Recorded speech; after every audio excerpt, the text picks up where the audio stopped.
开始推理吧第2季游戏规则：每期6个玩家将分为4个嫌疑人和2个推探，进行探案。真凶隐藏在嫌疑人中，真凶的任务是隐藏自己的身份，不被其他玩家发现。仅有案件真凶可以说谎。值得注意的是，本季加入全新玩法，作为真凶的玩家如果通过某个考验，则他可以在2位推探之中选择1人，将其黑化为 X。X 的任务是在接下来的探案过程中努力帮助真凶逃脱。游戏胜利条件：探案结束后，玩家进行真凶投票。如果真凶的票数低于其他嫌疑人，则真凶与 X 获得金钥匙；反之，其他投对的玩家获得金钥匙。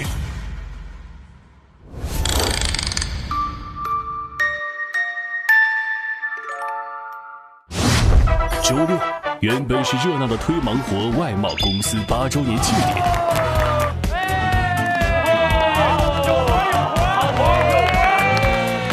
我们推盲活。人事部经理托马斯当众死亡。放走！放走！死了。经过一番调查后，众人未能锁住命案的真凶，遗憾让其逃脱。我就说是他呢！因为现在还未到周日循环节点，所以真凶暂留芒火街，等循环结束后再移交相关部门。但是芒火街仍留下了不少未解开的谜团。芒火街，火焰，无可奈何。说的啥呀？这个传真机1周前还是好的，突然就不能用了。维修员说这个传真机是没有任何问题的。有执念之人将带来循环，解决执念之人就可以解决循环。关键是这个符号。那有个人，他戴了鸟嘴面具。你们觉得明天我们会跳出这个循环吗？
我让你嚣张。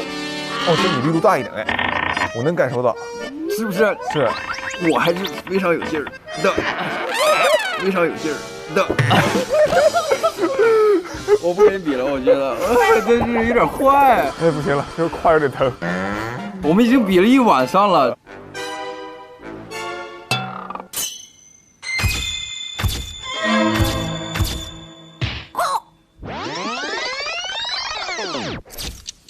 决出胜负，谁来也不好使，你不行。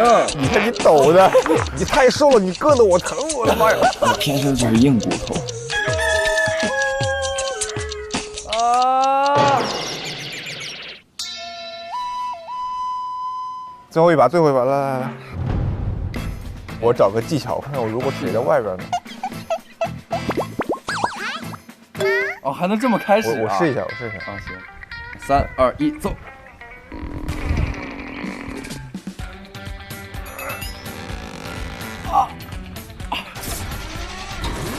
还是挺难的吧，对吧？太难了，开太难了，开太难了。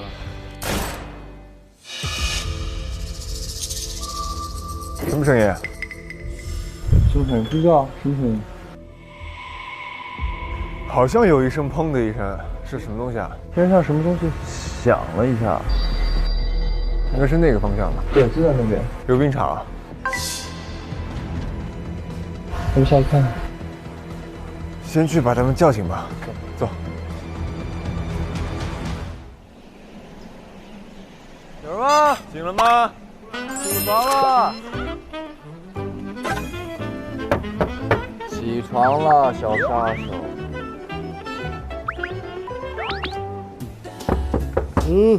是。王哥，起床了。哎呀，起床了。哎呀，我的八姐。八姐，起床了？起床了，睡得好吗？还挺好。哎，上班了。上班。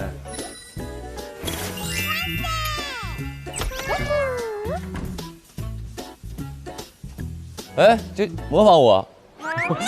我们3个人好有默契啊！我们俩是掰了一夜的大腿，把头发给掰白了。不是，是不是还有一位啊？还有一个，我们俩直接就错过了。小杀手，哎，小杀手，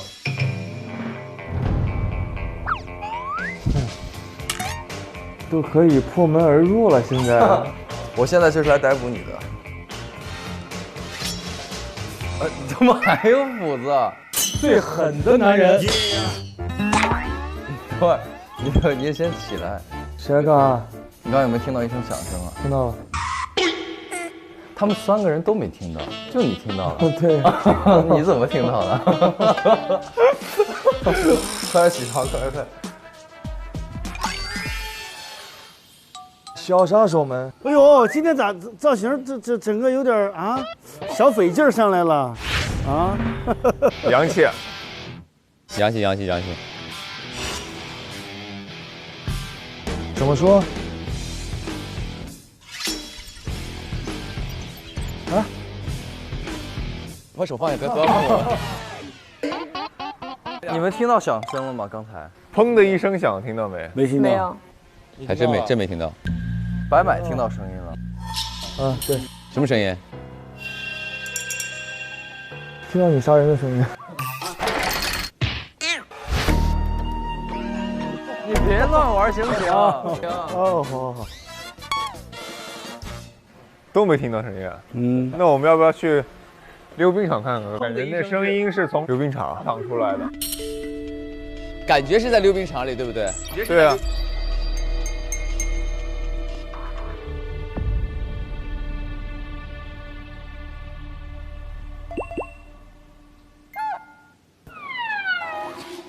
哎，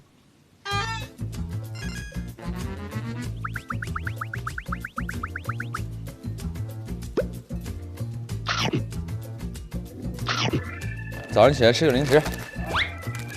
咱俩一来就开始吃了，知道吗？先吃早饭吧。你解释一下，我解释什么？为什么你俩不睡觉？没有，他俩就是2个人在一块过一夜，就要证明他俩的这个。他俩在一起过一夜，暖被窝，互相暖被窝。专业暖被窝的啊。我们俩在天台上呢。我们俩是掰了一夜的大腿。谁赢了？他根本就赢不了我。你赢我了。不是，我也没赢他嘛。对啊。因为他已经腿软了，对不对？我们俩都。哎，我真的有磕到，我真的有磕到，天哪！哪里可能发出声音？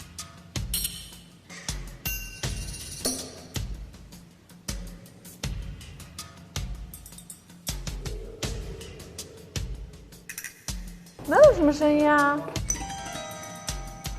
柜子里。小心有东西出来。啊！等一下，我在这儿。等一下。是谁啊？等我。是谁啊？我哥。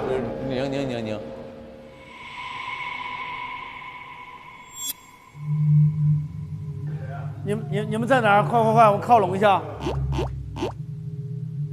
今天谁输了，还是给他抓住啊！忙活街，煮火焰，无可奈何，永循环。逆水者，故里归。星月之夜，什么归？故里归。忙活街，煮火焰，无可奈何。说的啥呀？故里归。求，冤有头债有主。就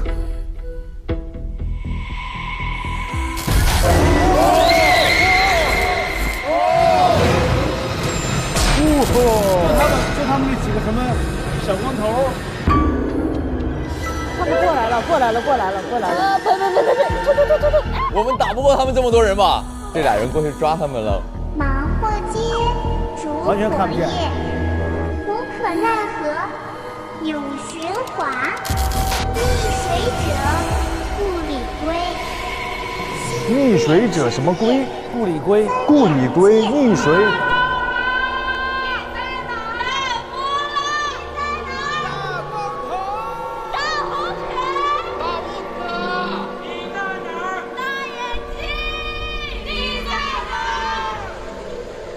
在这儿呢。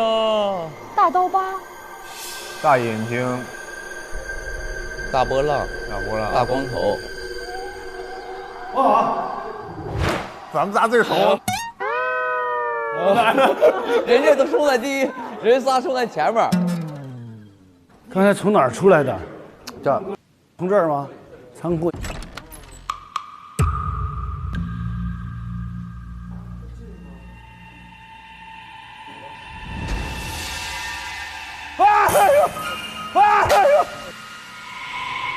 有个人，鸟人，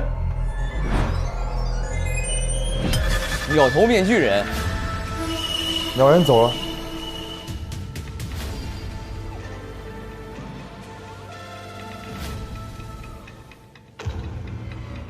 这里边有一个拿枪的，这啥意思？这谁呀？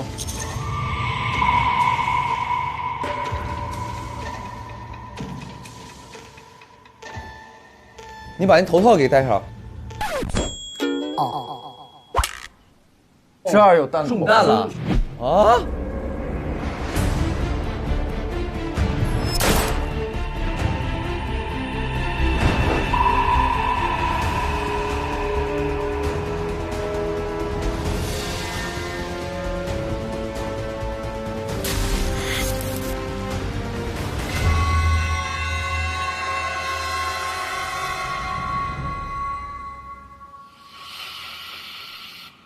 那额头那啥？他写了个8。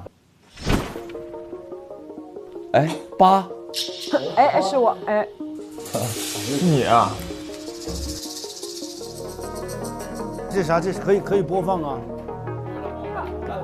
推阵1988，走不出的忙活街正式开始。现在是周日早上6点半，本案死者是昨天出现的鸟嘴面具人。经过初步排查，鸟嘴面具人的死不能排除他杀的可能，而杀他的凶手就锁定在白买、八戒、王卷王、宁船长4人之中。赫克福和科利多2人能够互相提供不在场证明，所以成为本案推探。现在，请2位推探留在案发现场，进行初步搜证。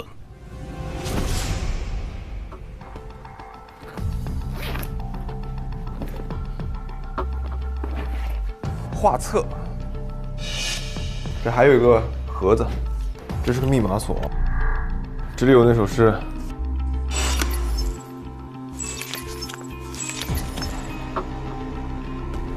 哎，我觉得这个和我们6个人应该有关系。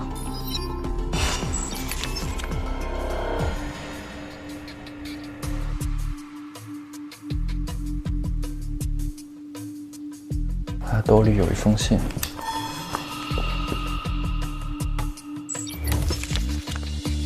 我知道你在跟踪我。早上6点去溜冰场的仓库，按碟片上的播放键，然后坐下好好看电视里的画面。记住，一定要看到最后，看完就会如你所愿，从这里消失。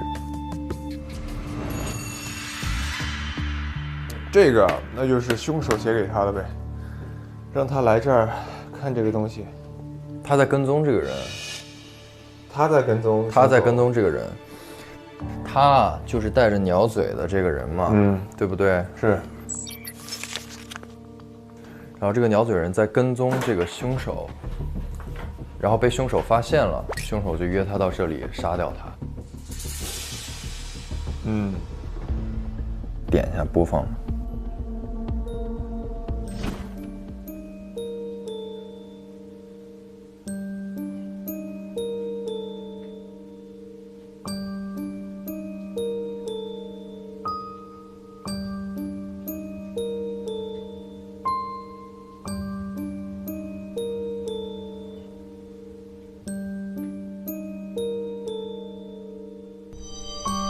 坐下好好看电视里的画面。坐下来好好看电视里的画面。你这做的侮辱他了。这不是我觉得有一些，是不是有没有可能某种角度只能是这个？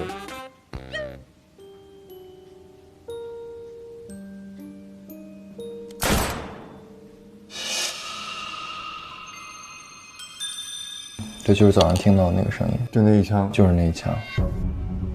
你接着往后放，没了，再放呢，再放呢，后面就一直是这个，就是那一枪，啪。那这个画面为什么这么久都没有停啊？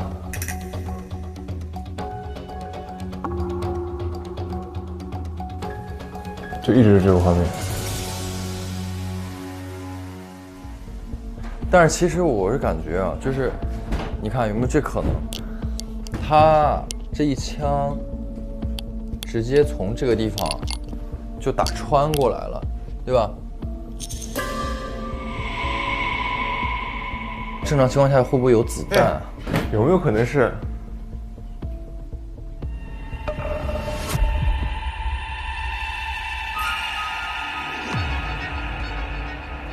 也有可能。而且这个血迹从后出来的，从后出来的应该就是从前打的吧，对不对？啪，这个地方炸开之后，我想到一个电影，就是在电视屏幕里面对着人砰一枪，现实中的人就死了。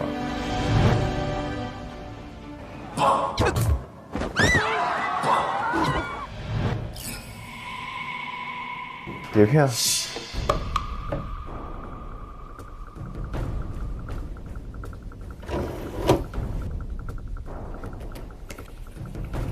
被诅咒的碟片，小心你被碟片里的人砰的一声杀死哦。那就是我刚说的那个概念。电视里的人砰一枪，其实现实中的人就中了一枪。这房间里压根没人。对，不可能吧？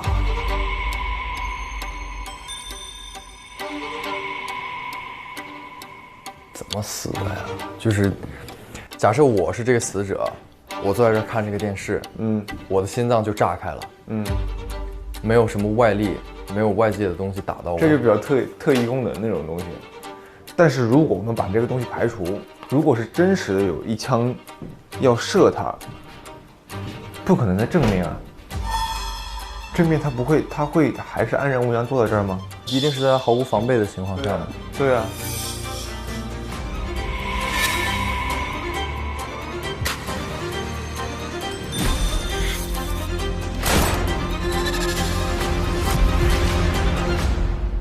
案发现场初步搜证结束，我们俩把这箱子带过去。请2位推探带领嫌疑人移步至窦脑堂，面具也戴了，准备问询。Go。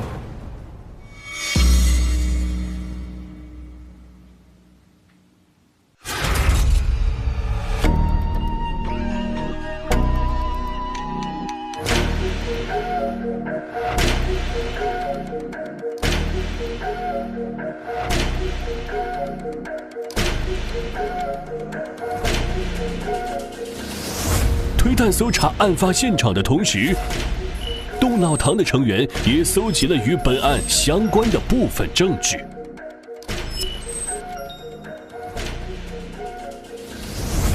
请玩家们查看证据。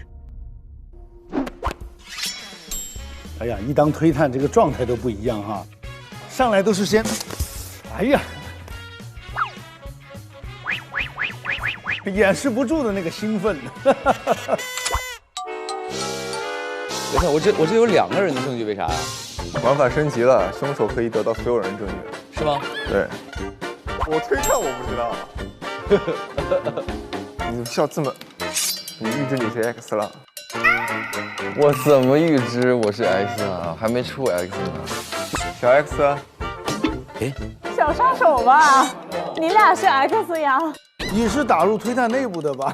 你现在都知道自己是 X 了？别像嘚瑟嘚瑟，听见没？一会儿知道自己是 X， 自己懵了。所以你的发言小心点，我跟你讲。小 X 在你俩之中，你别提 X 的事儿，你一提 X 就不得劲儿。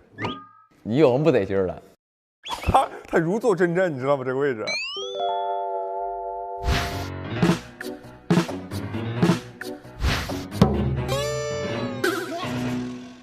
你发现没？他们这几个，尤其是白哥和宁哥，就是他们不管玩推探还是玩嫌疑人，都是自己的主场。昨天就给我击垮了，快给我！你看，人家拿个紫外线灯，装的跟真的似的。看完了，看完了，看完了，开始吧。那开始吧。首先，大家讲一下自己跟这个死者的关系。从我开始，我跟死者呢不认识。我跟死者也没有关系啊，也不认识。不认识。白买呢？有很深的渊源，现在还不能说。别给自己找画面，行不行？求你了。啊，行，好，没什么关系。八姐。我跟死者不认识，没关系。不认识没关系。我跟死者也不认识，也不认识。好，都不认识。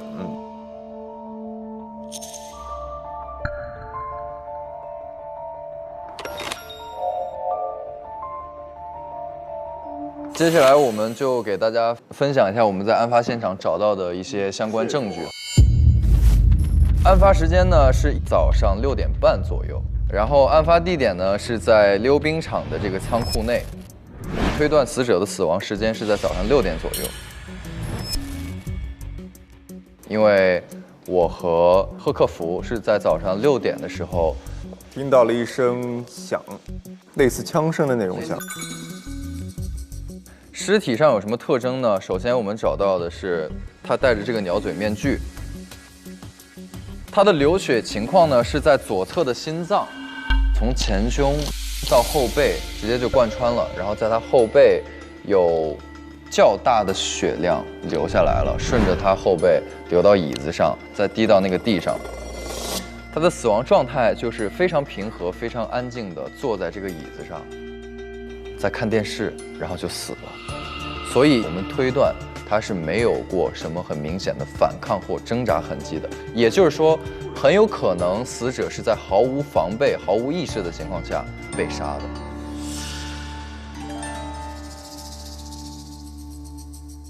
然后这个电视他在看什么，以及他为什么在看电视，就很有意思了。在死者的兜里面找到了一封信，他兜里有一封信。这封信上面写着：“我知道你在跟踪我，早上6点去溜冰场的仓库，摁碟片上的播放键，然后坐下来好好看电视里的画面。记住，一定要认真看到最后。看完我就会如你所愿从这里消失。从这封信上，我们能得知几个信息。首先，凶手是在被死者跟踪的，且死者希望凶手消失。那杀他的这个东西是什么呢？他在看的这个碟片叫做被诅咒的碟片，这个上面写着：小心你被碟片里的人砰的一声杀死哦。这个碟片我和贺侦探也在现场看了，它播放的呢就是一些非常局部的画面，就是特写镜头。然后突然呢，就有一个人拿着一把左轮手枪出现，缓缓地举起这个枪，啪一声。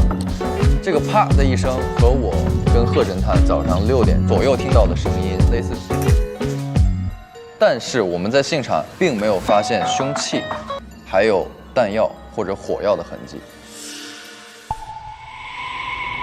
也就代表着杀他的不一定是一把枪，可以有别的物体贯穿他的心脏，也有可能是他提前在现场布置好的什么机关装置之类的东西。你发现机关了吗？没有，没有，只是推测。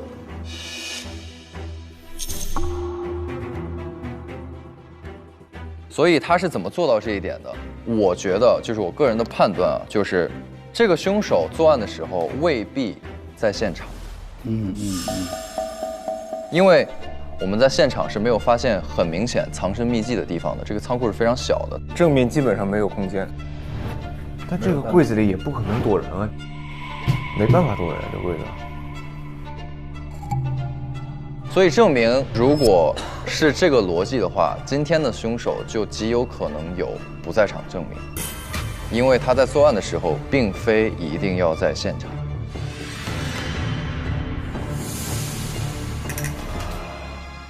关于尸体还有案发的细节，大概就是这样。接下来我们有很多现场发现的一些证据，让贺侦探给我们分享一下。是，第一个我们在现场发现的是一个画册。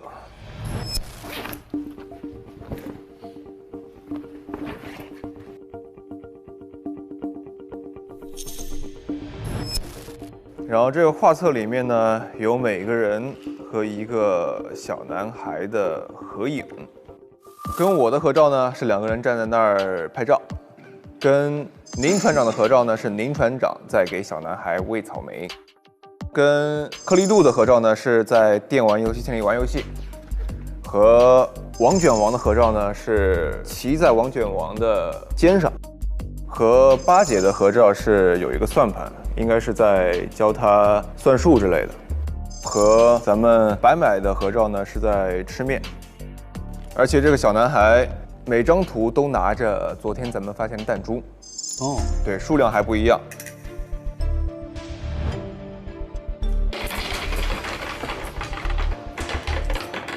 不是弹东西下来，哎，对，门口刚那个人给地上扔了几个东西，弹珠，我这儿有1颗，我这儿也有1颗，我这儿有2颗。哦，最特别的是小男孩的头上也有一个8字，这个8字就是死者头上的，所以说其实很明显的可以推断出这个小男孩和死者是同一个人。哦，那其实可以看得出，这个小男孩跟大家都是有渊源的哈。讲讲吧。为什么你们都说不认识这个凶手？但凶手头上的疤应该在你们记忆中是出现过的吧？凶手？对啊，这个小男孩明显就是凶手啊，他的头上就有小男孩明显是死者嘛？死者。死者吗？小男孩是死者吗？完了！糊涂侦探，你在玩啥呢？在那儿？不要 diss 我的队友。从你们2个侦探先说嘛。我知道这个事儿，因为我小时候教这小孩打游戏，他很喜欢画画，他就把我们2个一起打游戏的画面给画了下来。我的印象里就只有这一件事儿。但是有一点我不确定的是，这个画里面的就是这个小男孩，因为我不太记得是不是他就长画里这个样子。那你们每个人印象里面有没有和小朋友互动的这种经历呢？我是有的，这张画其实我也记得，因为我小时候确实遇到过一个小男孩，他跟我玩耍的时候说要拍合照，那个时候我就教了他一个动作，是我的标志性动作嘛，翘脚。然后这个小男孩特别爱画画，所以把这张照片也画了下来，所以这张画我是记得的。但是小男孩脸上有没有疤，这个确实没什么印象。白白，我怀疑他就是我印象中的那个小兄弟。他就是我们家收留进来的一个小孩儿。然后我没事总带他去吃面。对，然后他就把这幅画画下来了。啊，对，所以我们其实不确定这个。你刚说什么？收留到你家？对啊。啊。只能说有可能是，因为我们一起做过，不能确定。对，跟画上差不多的事儿，对，但不能确定。林船长，喂草莓的，有印象吗？这张照片？这幅画我是有印象的，因为小的时候家里收养了一个小孩儿。哦，大表哥。所以你俩说完之后我懵了，你知道吗？没事，一会儿说。我记得这个小孩儿，但是我不记得他这个头上有没有疤，这个长相我不记得。但是我小的时候家里收养一个小孩儿，那个喂他草莓这个画面他给画下来，他喜欢画画，他就给画下来了。啊，就我们现在目前都一样嘛，就是这个疤不记得吗？有个同样的记忆应该是。下一个，王卷王。我看看，这个孩子我也没啥印象，没啥印象。那有孩子跟你这么亲密过吗？那我孩子跟我这么玩过呀，就经常就这么举着。你有儿子啊？我有儿子。啊，你儿子。但是这个我跟这个孩子完全没有。那你儿子现在在？我儿子在家呀。在家？那他儿子在家，那是个死者。那个是死者。那都多大岁数了？我儿子，我们儿子没有。小孩是不是？对呀，小孩啊。你儿子现在还是小孩？小孩啊。干嘛这么抿着嘴乐啥呀？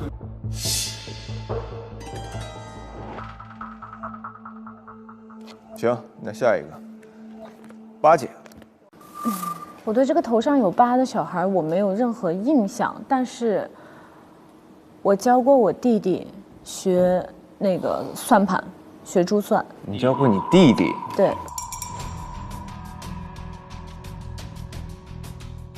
但是我不确定这个人是不是我弟弟，因为我不记得我弟弟头上有个疤，这样一个疤痕。哇，这么复杂呢？今天完了，这咱都是一家人，咱一家人，相亲相爱的一家人。现在不是我们一家人，就只有他，你是 X。OK。然后这6张画其实还有一个共同之处，就是每个咱们衣服上面都有一个这样的标志。什么标志？向前跑的一个标志。你可以看一下。向前跑。对，每个人上都是一样的，一模一样的一个标志。啊。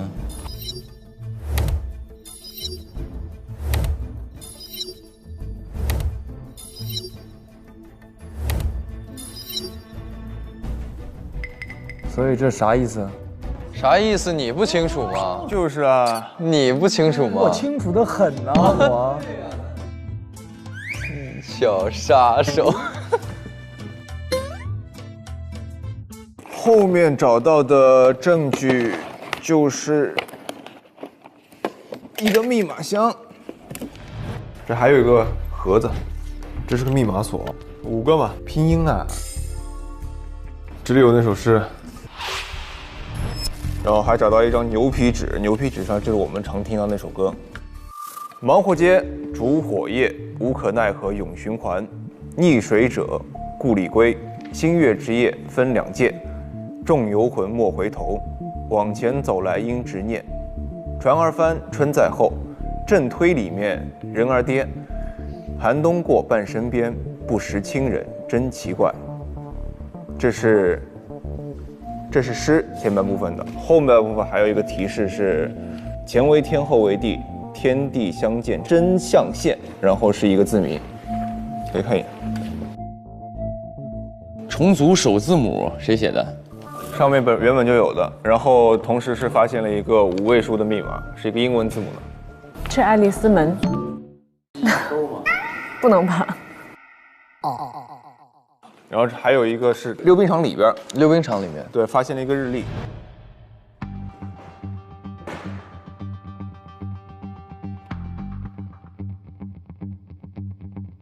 日历，这不就是那什么吗？10天之前为天，后为前为天，天干在前面，后为地，就什么年呗？地支在后面。那忙活街算天，烛火夜算地。它底下这个吗？这不这个吗？这是天干地支。你得看着这个解的那个题。你给我们讲讲怎么解的吧。他不是说它上面写的是提示是前为天，后为地，天地相见真象现嘛？我的直觉告诉我是顺序打乱。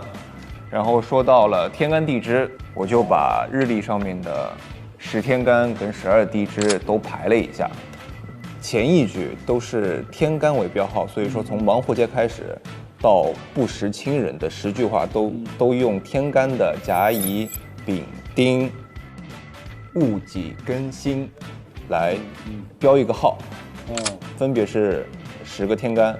后面的半句都是分别是前10个地支，从上到下的排序，然后它后面有一个甲酉见乙卯，然后就从各个标号开始重新排序，重新调之后就组成了一首新的诗。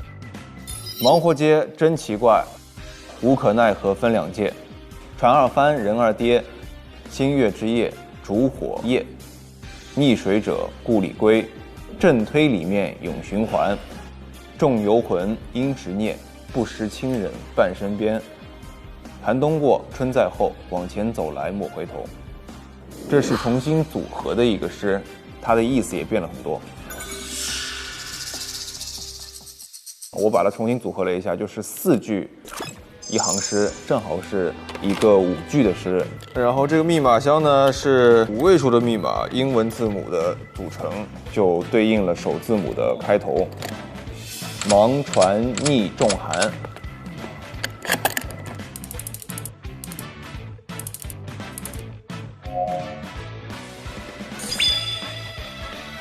哦，厉害！我为我刚才说你是糊涂侦探感到抱歉。这个就精彩了，啥东西啊？是一张通告。不祥之船4444号失联情况调查公示，444号船，然后下面都被泼墨已经遮住了。让我们祈祷失联者王某、贺某、白某、贾某、乙某、丙某、托某、柯某、巴某啊、宁某。你看看，哇，我们都在不祥之号失踪过。让我们祈祷失联者王某，王某是他吗？贺某他吗？白某、甲乙丙这3个已经死了，被杀了吗？我司3位员工意外身亡，3位员工生前均为我司优秀员工。然后托某托马斯嘛，柯某你嘛，巴某你嘛，宁某我嘛，也就意味着其实我们都是就是在这个444号船上的乘客，然后我们都失联了。对。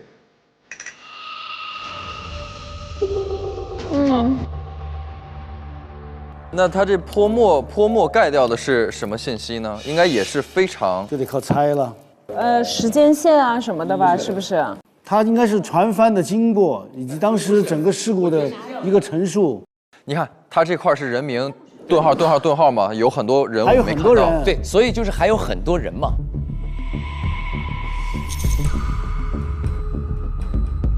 所以我们在这个镇子上所有的人都是已经失联的人。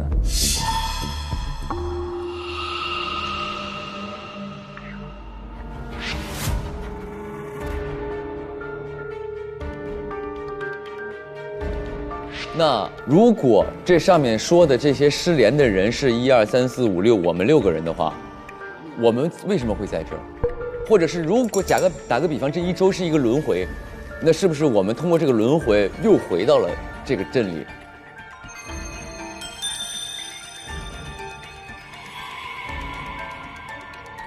所以我们其实是什么？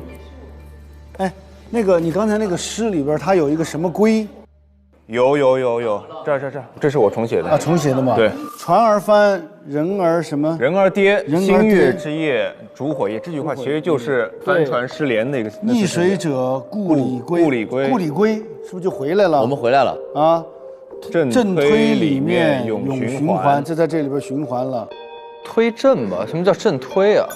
明明是震，对啊，推震啊，推震啊，震推反着的，和推震。震推，就所以我们处在这个世界就不是真实的世界，所以我们现在存在的空间应该是要震推。对啊，我们现在在震推啊，对，所以我们在循环啊，对。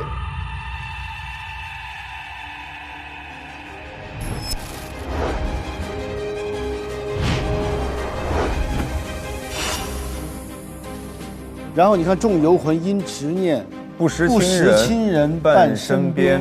不知道亲人其实就在我们身边，其实我们就是相亲相爱的一家人，但是我们不知道，是这意思吗？有可能，他是大表哥的话，大表哥，这只能是可能。对，假设嘛。你女朋友和你表哥丢了，对吧？对啊，俩人私奔了。哈哈，你媳妇儿跟大哥私奔了。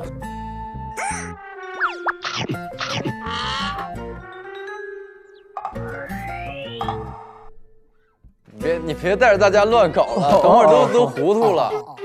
你小杀手，你，我以后今天我不叫小杀手了，你就是个弟弟，你就是个弟弟。还有证据分享，继续。哦，还有一个就是没有解开来的证据，那个6位密码箱，应该是代表我们6个人各解一个吧，然后每个是3位数字的。我们假设这死者就是咱小时候接触过的这小孩，那么他这么爱我们6个人，这6个密码他设的肯定跟我们6个人有关系。3位数的密码和人有关系的能是什么东西？生日啊，日子、节日之类的吧。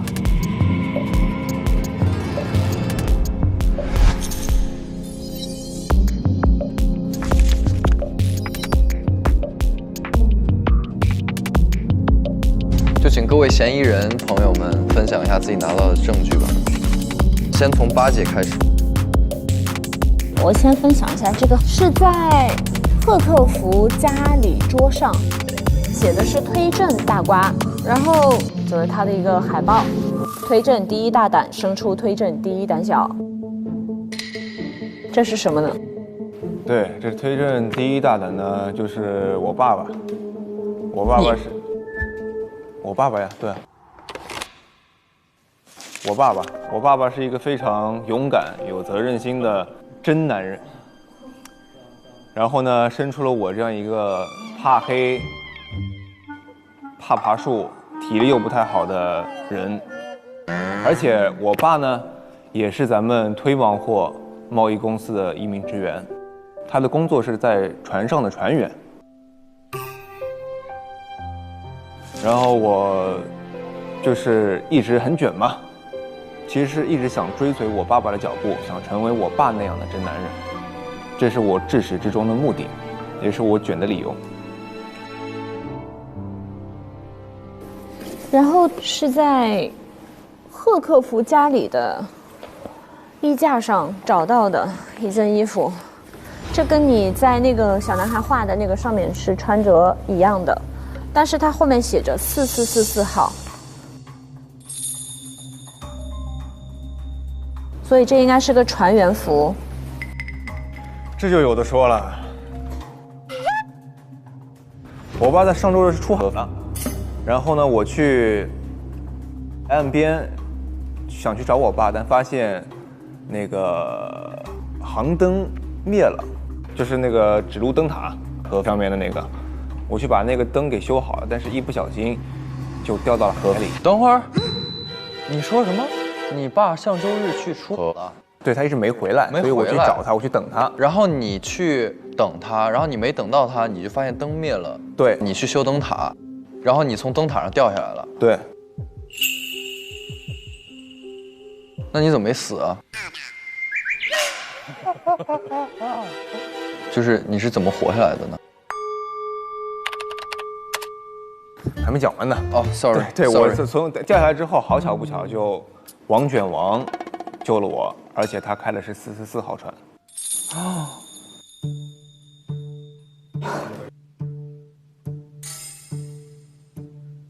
我那件衣服怎么回事呢？我是穿着这件衣服去的，我是在船上一不小心摔了一跤，正好是它的油漆没干，就沾到了我衣服上，然后我就回去了。回去之后我就再也没见到我爸。我点亮灯塔之后，我就一直没有见过我爹。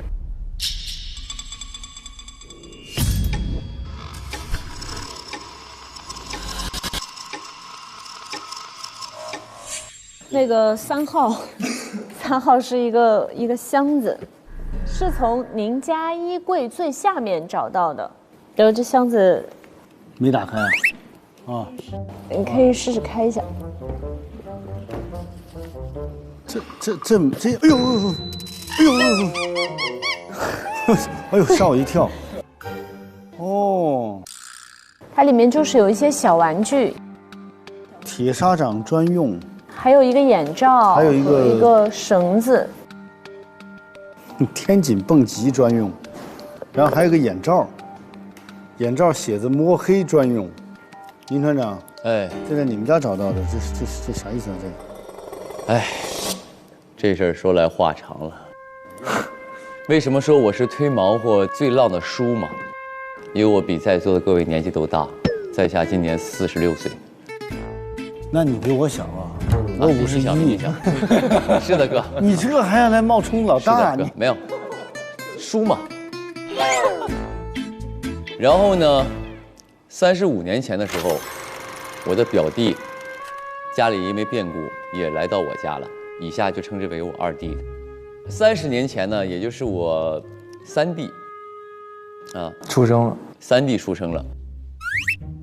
然后我作为大哥呢，我的父母都不在了，所以呢，我这个做大哥的就独自抚养2弟和3弟。大表哥，大哥，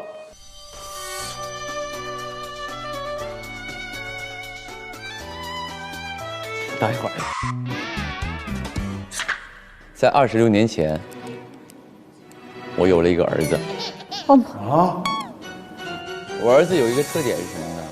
就是胆子非常小。哦，特别怕黑，不是，叫爸爸吧。胆子非常小。这个，我爸也是和他的亲弟和表弟生活在一起的。没错啊，对上啊。你是我侄子。继续。是这样的，因为我呢，怎么说呢？我从小就胆儿特别大。天生就大胆，啥都不怕啊！我爸说你应该就跟你爷爷差不多，你爷爷也是从小什么都不怕，所以呢，我就希望我的儿子他跟我一样勇敢。哎，所以里边有蹦极天井蹦极绳，希望他就不怕高；给他弄眼罩，就希望他不怕黑，对吧？给他弄铁砂掌专用什么，就希望他能够这个强健体魄嘛，就身体特别棒嘛。我是一个开船的一个船长。8年前的这个2月3号。那天晚上我就在无可奈何这条河上行驶，但是好巧不巧遇到暴风雨了。这个时候我就发现这个岸边本来应该有灯塔的，但是那个灯塔的灯始终就不亮，所以我就找不到回家的方向。正在我百感交集的时候，突然灯亮，突然灯亮了。我就把那个灯给收好。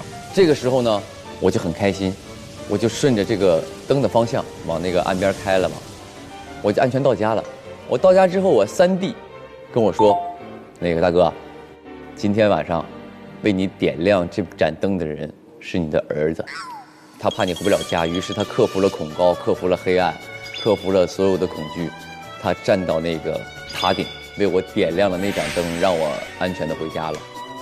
所以呢，在我心里，我觉得我儿子真的是厉害，最棒。我儿子成长了，给我整不会了。全都对了，应该父子相认了。对，真的是时候了。你要和世界和解，侄子。不，你刚刚说一个点啊，你说是点亮这个灯和这一系列事件是8年前。对，8年前。那我点这个灯，我可是上周日。你说是8年前，你的儿子替你点亮了指路明灯，但我去点亮这个灯为我爹，是上周日2月3号呀。7号吧，对吧？是7号吧？我们的时间线全是错乱的。全错了，他是8年前的时间线，他俩说的一个事儿对应上的是8年前的。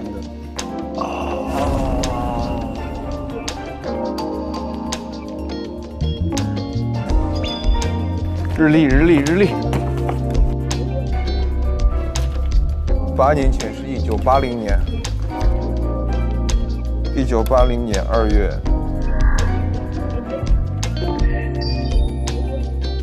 3号是周日，1988年的2月3号，2月7号是周日。但我去点亮这个灯为我爹，是上周日2月3号呀。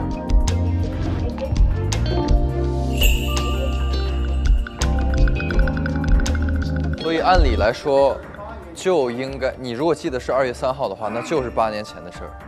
只有80年的周日才是2月3号。你为什么会记得上一周是2月3号呢？上周明明是2月7号呀。啊，你是80年的人，你多大了？我18岁。现在啊，我18岁啊。现在18岁，那就那会儿你10岁嘛。80年的时候你10岁，不，他80年的时候18岁，他现在18岁。不，我知道我现在时间是跟你们一样的，1988年。但是我说的上周是1980年嘛，对吧？所以我记得上周是1980年，说明我中间的8年，在这一周之内就消失了。你不存在你的8年，做信息的8年。对啊，没有这8年，为什么呢？我觉得是时候了。喊一声吧。这还有什么可以说的吗？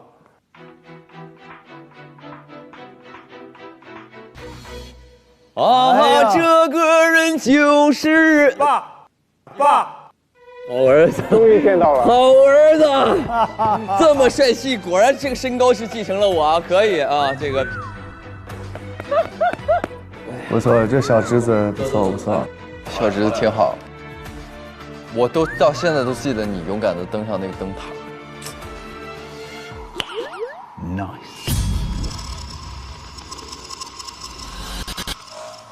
哎，就是这样的。今天我觉得有一个冥冥中的注定，咱们3个人都是白头发，对不对？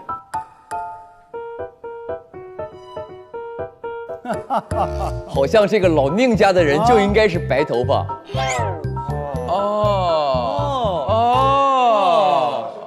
啊，你们是正经亲戚，18岁你就白成这样了。你不是正经亲戚。那你小凶手故意把头发染黑了，小杀手。没有，他是我们自家人，算了，放他先。现在他是我表弟，啊，我密切的关注你的一举一动，今天。小弟，你注意点啊！小侄子，你给我注意点。哎，但是有个问题啊，我上周日我爹才走，他也不见，你出现在我面前，我认不出你来。就是因为已经过了8年，你都长大了。他长大了，在我这儿时间是没有过8年的。我老了8岁嘛。对对对，我爹变老了。这样，我还没说完呢。哦对，我的故事还没讲完。哦关于我跟我儿子的故事。我儿子为了让我回家，勇敢地登上了灯塔，为我指引了那个远方的这个黑夜里的一束光。是不是？是让我这个回来了。然后我回到家之后，我才知道是你给我点的灯嘛。于是呢，我就转回码头去救你。但是我发现呢，你消失了。8年前的2月3号，我儿子消失了。然后呢，有人跟我说呢，我儿子是被人推下河去的。所以呢，我就是非常的难过且痛心。所以这8年呢，我一直在找我的。谁跟你说的？就是走过路过的人说的嘛。旁人说的啊，就是下面那些人说，哎，你儿子好像被人推下去了，就是传闻嘛。这8年你都没见过我？对，8年没见到你。啊，那你是当时你说你爸爸丢了，也是在那一天你回来之后他就没再回来了？就是上周日，没错。其实，在他的印象里，他就消失了7天，但是在我们这里，他消失了8年。你去到哪儿了？问我们的王卷王，这艘船到底有什么问题了？就是我们刚刚说了，我记得上周日是80年的上周日，那中间的8年的消失的时间是从哪个节点开始的呢？有可能是我上了你船之后。这得问老王了，这事儿。所以这个故事呢，又要回到8年前。这8年前呢，我不是回到家了吗？我儿子丢了吗？然后呢，就在那天晚上，我发现我隔壁一个姓王的人也失踪了。他育有1儿1女，然后呢，我就觉得出于好心嘛，这2个小孩，他一个17岁，一个10岁，他们也很难在这个社会上生存下去。于是呢，我就把这2个小孩带到我的家里。就由我跟我表弟还有我3弟，我们3个人现在成年了嘛，我们3个人赚钱养着这个姐姐和这个弟弟。这个姐姐呢，就是给她钱供她上外边上大学去了嘛，然后她又很难得回来一趟。小一点的弟弟呢，他就每天在家里，然后在家的时候呢，我有的时候就会也挺喜欢这小孩的，有的时候就给他买点草莓吃啊，然后就给他喂他吃草莓，他有的时候就把我给他喂草莓的这个画面就画下来了。画下来了，也喜欢画画。对，他也喜欢画画。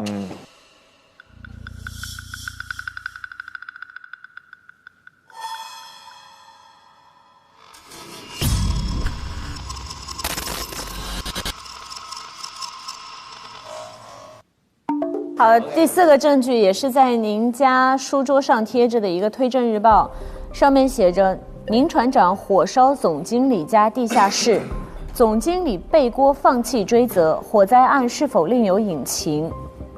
然后上面用一个红色的笔勾画了总经理背锅这个5个字，包括他还写了一句话是天涯海角至死方休。天涯海角至死方休。你跟背锅有仇啊？有过节啊？为什么说跟这个背锅有仇呢？今年2月1号的时候呢，因为我是船长嘛，我就去到码头了。然后我就在这个码头的船工这个口中啊，就听他们传言说，这个背锅这个人呢，其实非常恨我，因为我8年以前开船出去的时候呢，他弟弟因为在我船上不小心受伤了，差点死了。所以呢，他8年前就很恨我嘛。所以，但是我8年后我才知道他恨我。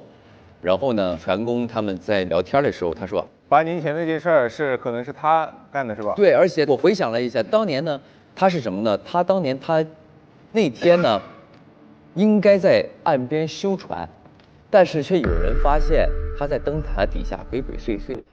背锅。背锅，对，所以我就怀疑是他为了替他弟弟报仇，所以把我儿子从灯塔上推了下去。我怀疑是他给我儿子搞死了。这个时候呢，我就觉得我终于，我苦苦寻了8年的儿子，我终于有点线索了，我要找凶手。于是呢，我就去到了这个背锅他家，我就当面我就质问他，我说是不是你当时给我儿子推下这个灯塔的？这个时候呢，他说那你跟我来地下室，你跟我来地下室，我跟你说。结果一到地下室，发现他就是顺着这个后门就跑了，我觉得他肯定很可疑，我就很生气。当时我在地下室，我就很生气，我就一把火给这地下室烧了，我就走了。走了，我还继续在找他。烧完之后，记者不就找到他了吗？刚才那篇新闻，记者找到他了，说这个宁团长把你地下室烧了，但是呢，这个背锅呢，他就说不用我负责任了，他说跟他没关系，我不用他负责。所以当时我就判断他一定是因为当年杀了我儿子，所以心生愧疚，所以他没有让我负责。啊，这是我的跟背锅的关系，所以我是很恨他，啊，因为我怀疑他杀了我儿子，所以我要找他问明白。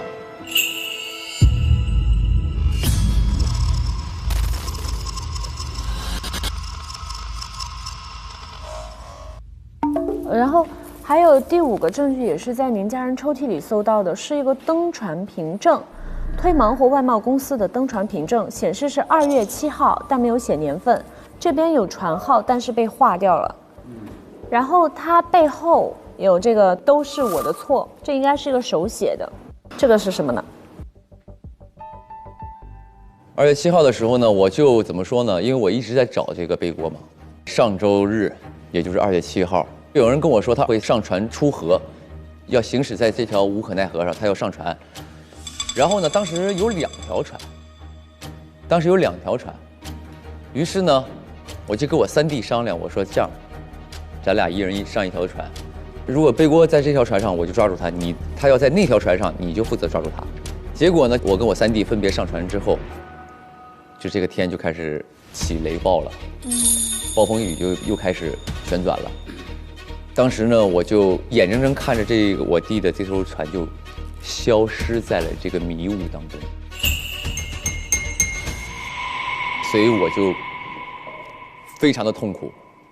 所以上面写的都是我的错，原因就是因为如果我不用这个执念去找我的儿子，找我要寻求真相，我3弟他就不会死。你3弟？对啊，那我怎么还在？这不是一个时空了，已经不是一个时空了。就有2个时空嘛，其实。对，1980年和1988年嘛。对，我们分别都在不同的这2个时空里。大哥，我有一个题外话，你这个船上就只有你自己吗？我这艘船上？对，没别人了吗？有啊。有没有让你印象比较深刻的人？没有啊。有你认识的人吗？就你这条船上？你说你们这些人没有认识的，就是我没有。你这个船的船号多少？你记不住了？我记不住了。就是你这个船上，就是你没有自己认识的人了？没有。大哥呀，大哥，万万没想到你死不承认啊！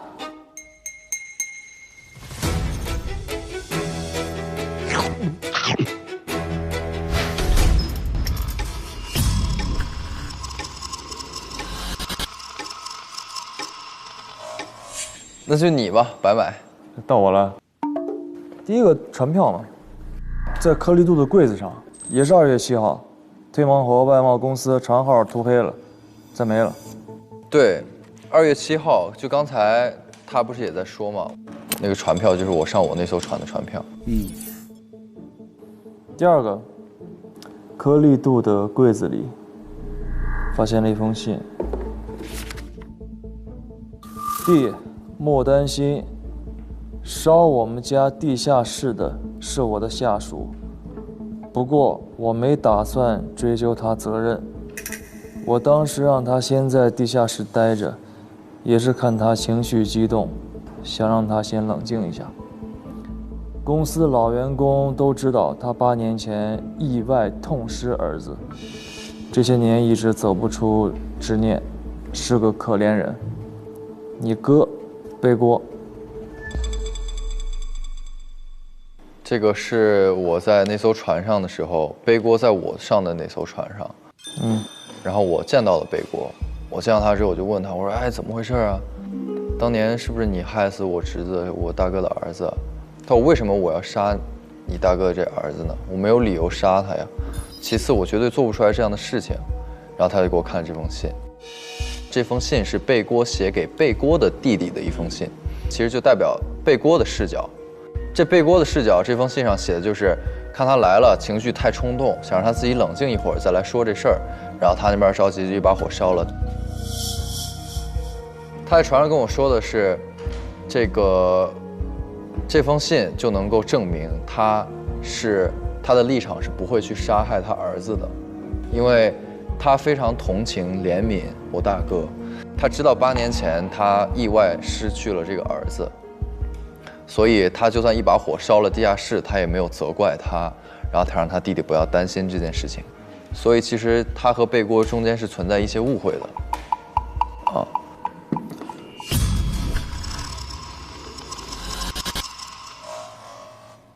然后王卷王家里的书柜有一个木头盒子，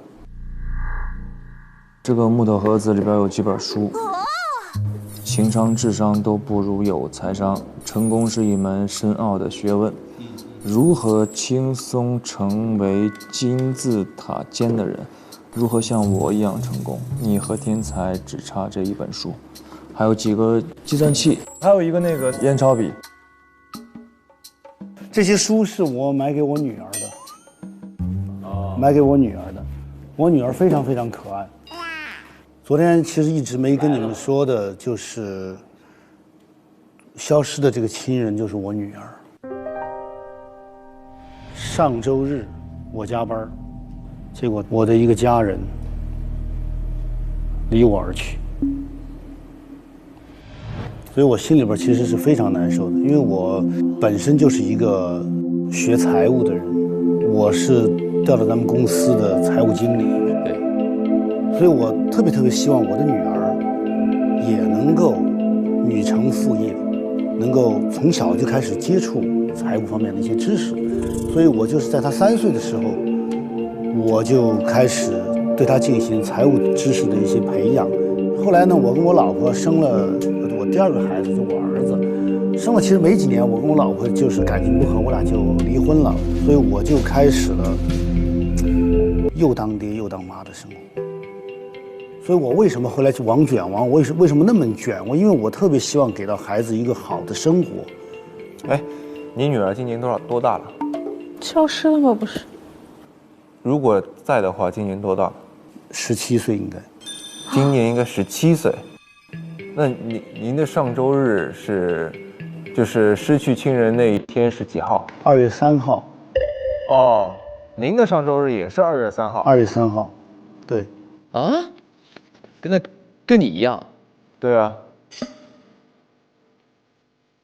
那要是就是80年的2月3号，你的女儿是17岁；88年的2月7号。你的女儿就是25岁，你应该不是17岁今年对吧？25。所以有没有这种可能，这位就是你的爸爸？对，所以是我们俩是父女。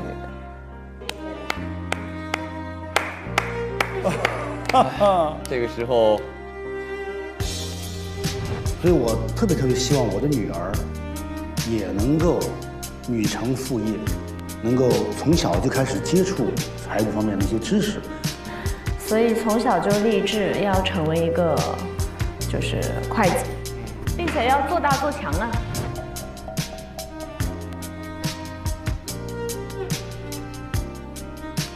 那弟弟呢？刚刚在问你儿子的情况的时候，你说你儿子现在还是很小啊？我儿子10岁呀，我印象当我儿子就10岁呀。我刚还说在家。对呀，我儿子10岁呀。你看，在他印象里，他女儿才17岁，他儿子可不就是10岁吗？是，他是80年的人。那如果儿子甚至长大到现在，如果是88年的话，现在应该18岁。18岁。所以。如今这个头上有疤字的这个小男孩跟王卷王是不是父子关系？是不是曾经他8年前的那个儿子呢？因为时间的岁数上是吻合的。还有就是这张照片上和你背在一起这个小男孩是不是你的儿子呢？我儿子是爱画画的，而且他也确实曾经是，就是把我跟他这样举高高的一些照片、一些这些情景画下来过。那你怎么会认不出你的儿子呢？刚刚问你的时候，你说有这个疤，我就。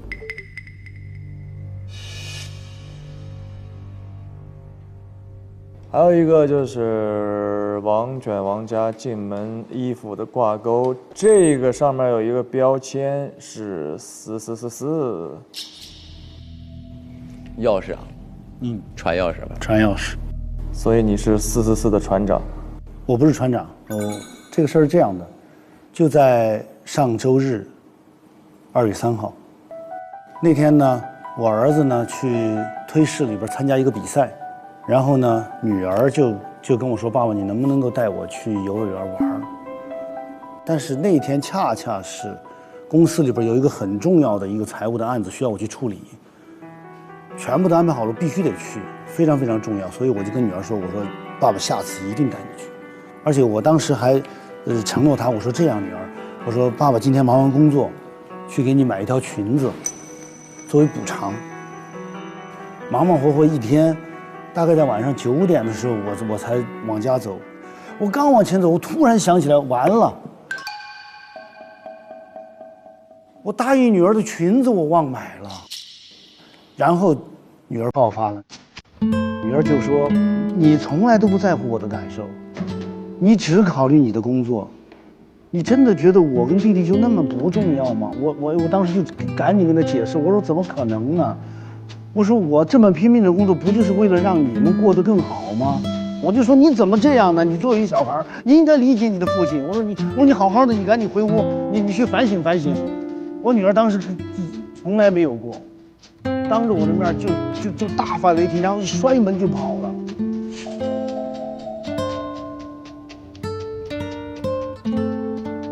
然后我也赌了气，她跑了我也没追，我就在家，我想用工作在替代我自己烦躁的情绪。忽然一下外边就是雷电交加，狂风大作。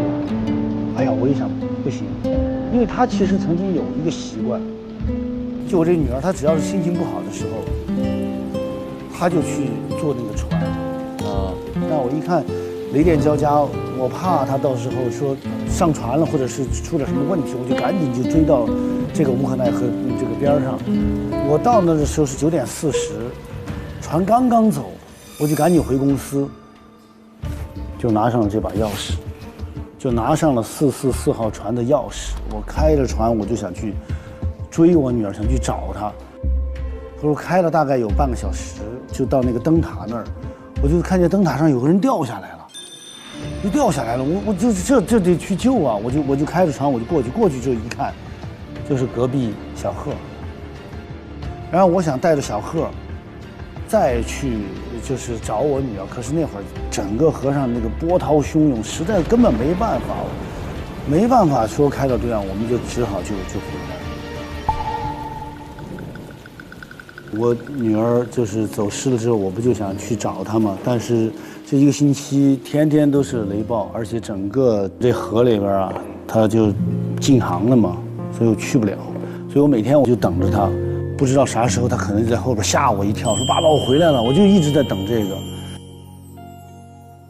哎，那个宁船长，你说是你的邻居老王，对，失踪了之后，你就把他的儿子女儿给收留了。那他儿子女儿是在家的是吧？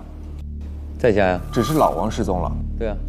那他儿子女儿在你这时间轴里面，他现在在哪儿呢？后来就没一直在一起生活。没有，我不说了吗？在呀，他那个女儿，我们供他上学，供他去考会计去了啊，是吧？真是我女儿吗？哎呀，我心里边现在。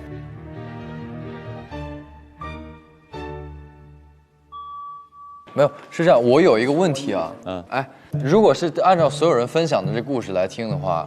那就是这俩人上了44号船，他们就留在了1980年。就是他不上44号船，你都没事儿，你顶多就是死了，你顶多就是死了，顶多就是死了。你确实死了就是没事，别的都很重要。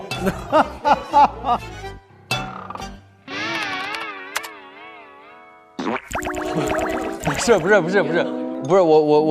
想说的是，他还会在我们的世界里，但是他因为不小心掉到这44号船上了，你们俩就到另外一个时空了。那么问题来了，你俩怎么回来的呀？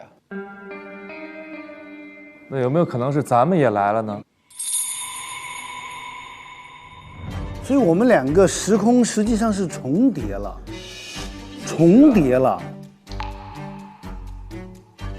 你看没看过有一种就是类似像那种有一个什么就是那种虚幻故事吧？比如说那个我们这一车人开到了一个迷雾森林里，然后呢这些家人就说哇我的家人丢失了23年什么，对，在这个有一天呢这个车突然开出来了，开出来了之后呢他们也没老，对他们也没老，哎，他们过了可能1个小时，但是外面已经过了10年了，很长时间了。对，我们的船可能就开进了那样一个时空。对，空间黑洞。对。那可能这个无可奈何就是一个黑洞，因为这个事儿是发生在无可奈何44号船上嘛。我觉得这个船比较关键。不是，我觉得时间比较关键。你看，每一次发生这样事情的时候，都有个什么雷暴天气，都是一个周日，所以它应该是在某个特定的时间节点的时候会开启这样的一个通道。不对，跟船一定有关系。跟船一定有关系，上了这艘船的。不，逻辑是这样的。打个比方，咱就说8年前和8年后都是穿越嘛，咱打个比方是穿越，它都是有一个相同的点是什么呢？是雷暴嘛。对，这是第一点。第二个点是444号船嘛。对，也就可能是集齐这2个因素才能达成的一件事儿。是，对，这是条件，肯定的，这是条件。对，不仅仅是船嘛。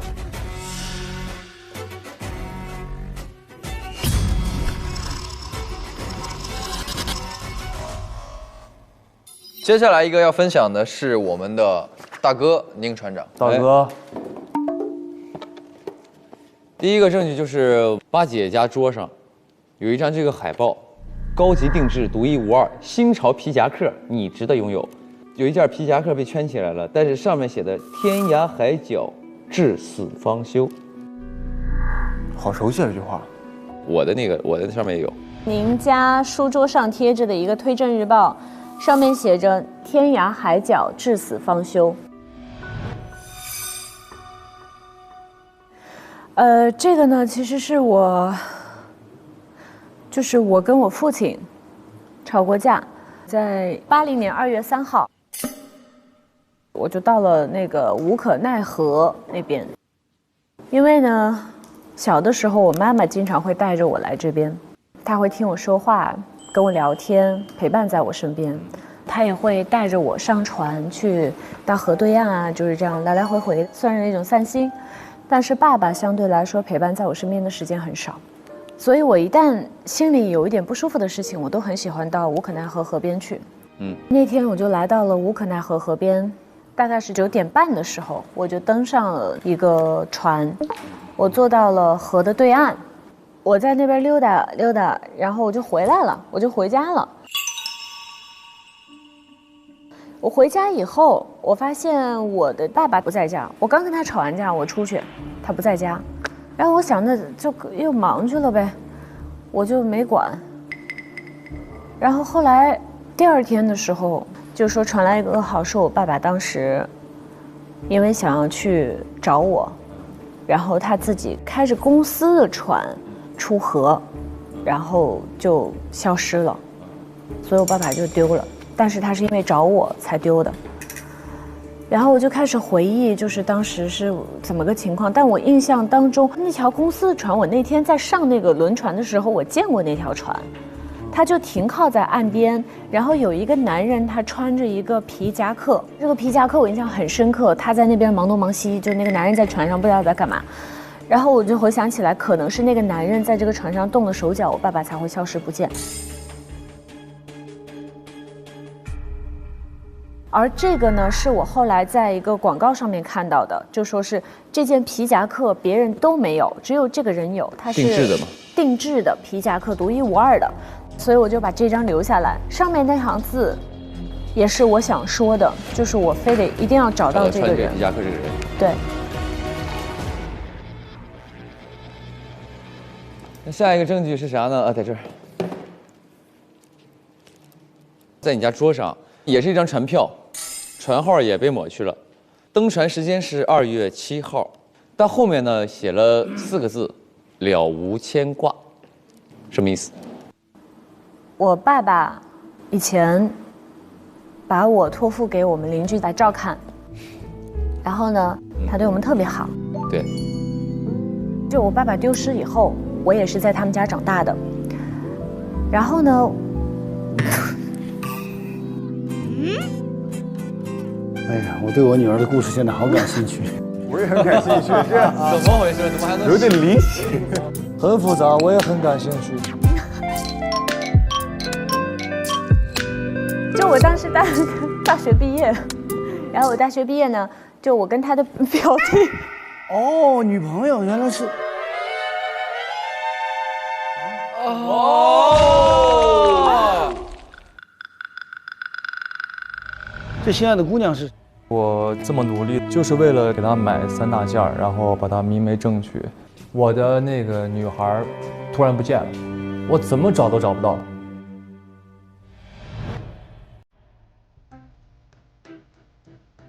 你爱上了我2表弟。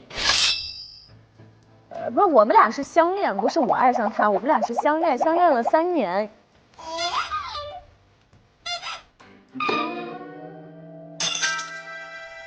然后他跟我求婚了好多次，但是我觉得，我不是拒绝，我跟他说先等等，我想要先等我找到我爸爸这个凶手，不然我心里就会一直有个疙瘩。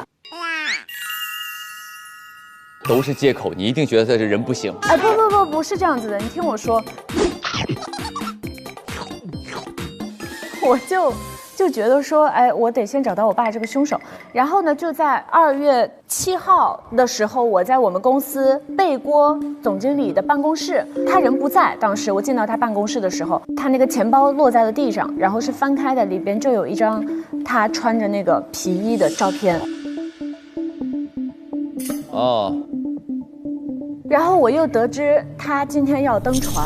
那我想说，那他现在人也不在，那他是不是会去登船？然后我就立马买了船票。当然，与此同时，我也告诉了我的男朋友，我说我要去找背锅。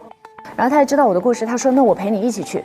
然后我们2个就到了无可奈何河边，看到有2艘船。然后我因为人很多，人非常非常多，大家都在登船。然后我们俩又不能全部都堵在一条船上，所以我们就说你去那条，我去这条。嗯。但是他那条船从2月7号就消失了。消失了。对。跟他俩当时一样，跟我3弟的情况是一样的。我上了1艘，他上了1艘，而且我可以证明他说的这个是真的，因为2月7号我们约定上船那一天，我确实在我上的那艘船上看到了白马二哥。我还不知道为什么他也会在，因为这事儿是咱俩约的嘛。上周是吧？2月7号。 2月7号也出现了8年前咱们的那个情况。哇，好乱！不是你上周才发生的事儿，那这位坐在你身边的是？不知道他是谁哦。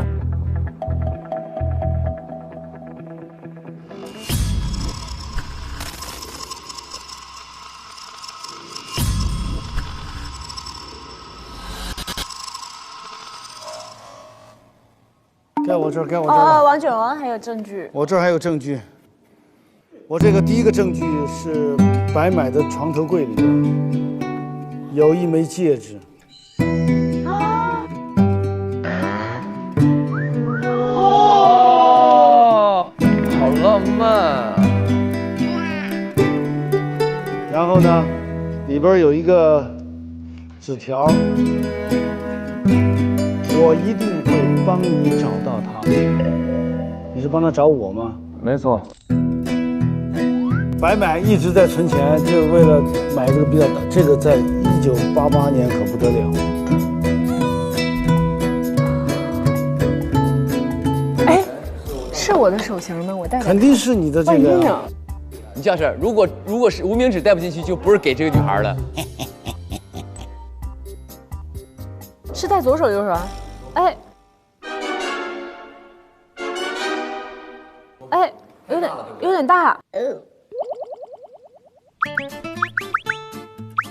大，你不是我的。对对对，哦，对对对，对是我给表哥买的。什么？他给我买的，他给我。啊！哎呀，太乱了，你这。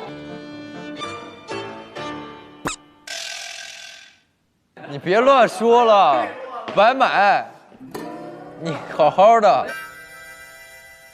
就是我从小在表哥家长大，然后表哥待你如什么？表哥待我如父亲。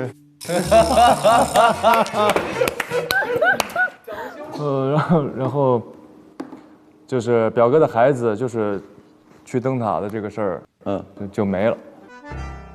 然后呢，第二天发现呢，隔壁邻居大王哥也没了，消失了，然后就收养了他们家的女孩跟小孩，对，然后那个就是我就看上了他们家小女孩，没有，因为相处的时间很久。大学毕业之后谈了3年恋爱，我就求婚，他说不行，我要找我爸爸，先不想考虑其他事情。然后呢，我说行，那我帮你找到你父亲。这就是这个。我一定要找到他。对。来，这是一张船票，在白买的床头柜里边，都是抹去了船号，然后呢，2月7号，没有其他字儿。女朋友跑来告诉我说，她发现了她爸爸是怎么死的，她发现有一个人给船上做手脚，她说这个人就是背锅，她说跟我一起去码头找这个人对峙，去了码头看到了背锅，但是没看到他上哪条船，2艘船，然后我俩就说分开找，对，然后就分别上了2条船，然后呢，我上这条船呢，我找到了背锅，找到了啊，我就问他，我说咋回事嘛？他说跟我没关系啊，他说他那天是他在船上是刷漆，刷完漆呢就跟另外一个公司的一个人就去灯塔去喝酒去了。灯塔喝酒？他说他是有证人的嘛，就是那个另外一个人嘛。然后我说 OK 好，那我相信了。我就打算说是下船，告诉我女朋友，因为我女朋友觉得他们那个行为是在给船做手脚。我说其实是你误会了，想去说。这个时候我发现天空大闪雷鸣，然后远处的那条船上，我的女朋友跟我的大哥在船头上玩那个泰坦尼克号那个，你知道吗？就俩人就是哎呀！2月14号那一天，情人节私奔了，对不对？没有，不是2月14号，今天2月14号。后来我才发现，我女朋友就是不想跟我上同一条船，是因为看到了我表哥在那条船上。你别瞎编了，乱讲。哎呀，好。然后呢，我就想呼唤他们，但是他们那条船呢就消失了。我们那条船消失了？你看着是他们这条船消失。对。彼此都消失了吗？对啊，就是打个比方，那比如说中间一层雾，我们就是从雾中间一看，你看我们消失，我们看你们消失吗？不是，不，就是你们，就是我们最后回去了。我们也回来了呀。那现在看起来都消失了嘛？就各自不是一条时间线，他们俩。我们4个是同一条时间线，这是必然的。咱们4个本来在一个世界，经过了那次事情之后，咱们可能又不在。哎，对啊，那就不止2个世界了，你明白吗？不是，你看为啥他现在还能见着他媳妇儿？他媳妇儿不已经消失了吗？对啊，那他现在他俩怎么还能坐一起呢？那你说咱表哥也消失了？表哥也消失了，一样的呀，我俩在一艘船上，你俩在一艘船上啊。所以表哥，我想问你，你们当时去哪了？你看，你去哪儿我们就去哪儿了呀？你告诉我你去哪儿了？所以重点是咱们谁的时间线是在原本的这个时间线，谁的时间线不在原本的时间线上吗？我们4个都在原本的时间线。不是，我告诉你是的。我们4个是一样的，只是我们消失了之后发生了什么不知道，但是我们都回到了88年，这是关键。不对呀，那88年我们已经不认识了呀，我不知道他是我男朋友，对啊他也不知道我是他男朋友。那当然，我给你收养了，我也不知道你是我收养的呀，就是这是一个疑点嘛。现在这是一个疑点。但是咱俩一开始是知道咱俩是知道表哥表弟的。对啊。为什么我们今天坐在这里说了半天这个关系？为什么你俩我们都现在才相认？我们都不是来自一个时间线的。我想问一下啊，您就是宁船长他的儿子是在1980年丢的，对吧？对。但在1988年没有任何事情，对不对？我88年也丢了，我88年我看我三弟那个消失了嘛？他消失了。对，当时我们出河2艘船出，那会儿你也消失了。对呀，就是那个意思嘛。那贺的爸爸在88年是没事的，对吧？你88年2月7号没有任何人丢了。我爸丢了。他的记忆是80年的记忆。OK， 他们不觉得现在是88年。那你的女儿是80年2月3号丢的，但是我记忆是上周日。白是80年没任何事儿。8年前我哥他娃没了吗？嗯。还有隔壁老王也没了吗？对啊。那88年你是在同一个时间，我们一起上船的时间。88年你俩没了吗？啊，没错。88年我俩没了，88年是上周。对，找那个我们上船的时候要找那个背锅的时候，你俩没了吗？在我的记忆中是这样的。那你呢？你80年你是谁丢了？你是他丢了。我80年的时候消失的是他，大哥的儿子。对，还有隔壁老王。88年谁丢了？88年大哥没了。88年大哥就没了。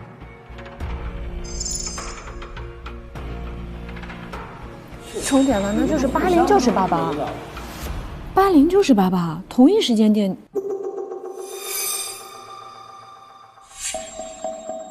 我知道了。你看，我们从零开始，这个是世界一，这个时候我们4个相亲相爱的一家人，柯宁白8，这我们相亲相爱一家人，然后我们出发去找一个人叫什么？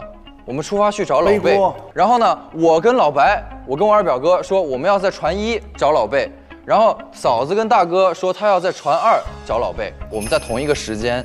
以相亲相爱一家人的身份上了2艘不同的船，然后这2艘不同的船出发去到了2个不同的地方。对，我跟老白，我俩在船1上看见船2消失了，这中间是这个雾啊，对吧？然后你们在船2上看见我俩船1消失了。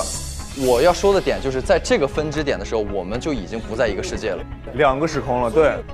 所以我们在最后回来，今天在洞老堂的这个时候，为什么我一开始不认识你？为啥我不知道她是我嫂子？为啥你一开始不知道我俩是你弟？对。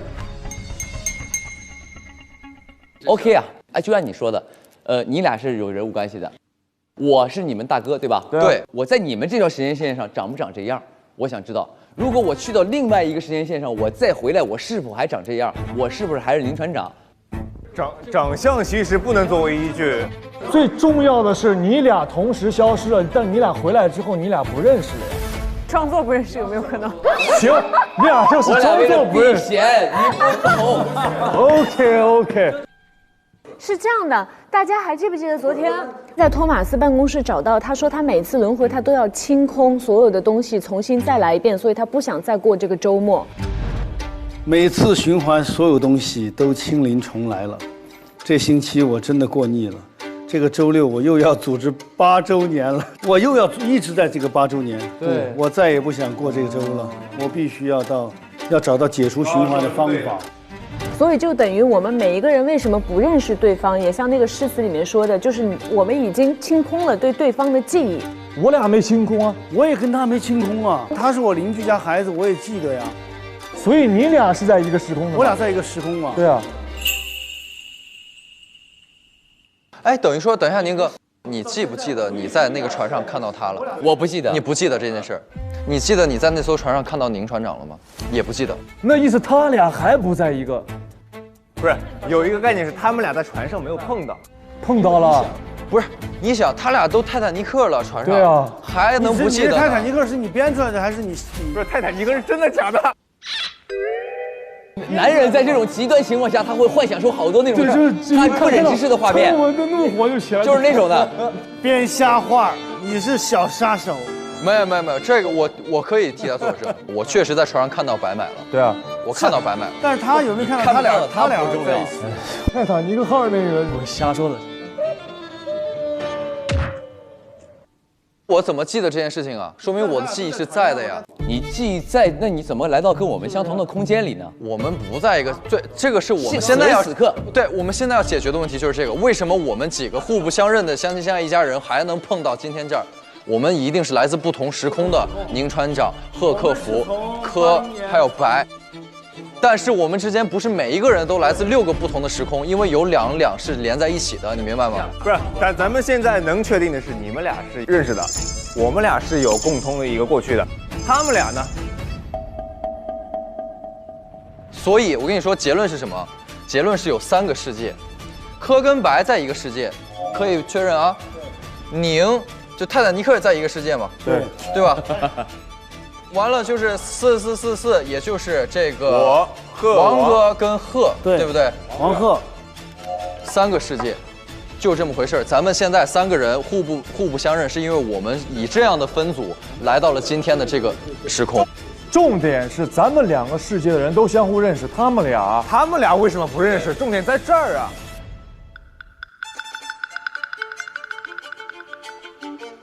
来，还有一个证据。白买的枕头下边，不要开它，千万不要打开。打开它就像打开了潘多拉的魔盒。潘多拉魔袋里边有一张，哎呀，这个很奇怪。刚才我读的时候觉得很奇怪。来，请读。我，丁达卡在此保证，今日所说全部属实，如有半句谎言。我就再补半句，凑成1句谎言。什么玩意儿？哎呀，开个小玩笑啦，有点娱乐精神嘛。本人总是用最幽默的语言说最真实的话。我丁达卡从不说假话，否则天打五雷轰。1988年2月7日，丁达卡还摁了个指印。这啥意思呢？说了半天什么都没说出来。就是其实啊，那天的暴风雨是因为他撒了谎，天打五雷想要轰他，结果给我们轰死了。哦，是吗？丁达卡撒了谎。哦，那他是就这么离谱吗？我不知道，我随便说的啊。来听听白买吧，他知道咋回事。怎么回事？你说说。我上船找那个背锅嘛。背锅跟我说了，就是说是没有，他在刷油漆，他跟这个丁达卡在一起刷油漆，完事儿他们俩回去在那儿就一块儿在灯塔那儿喝酒，然后说他可以证明，然后我就单独又找了他，不是他也在船上嘛，他说没问题，他说我证明这都是对的，然后我就让他写了个保证书，然后打算拿着这下去告诉我女朋友，然后没想到他船就走了。那就答案出来了嘛。我那个宁船长是认为背锅把他儿子推下去了，结果问了他本人，他是自己滑倒的，也就是说明背锅没有撒谎，这是第一点。第二呢，他认为背锅给他船弄坏了，但是他的船没有出问题，也就认为其实背锅是清白的。对啊，他的名字就是个背锅。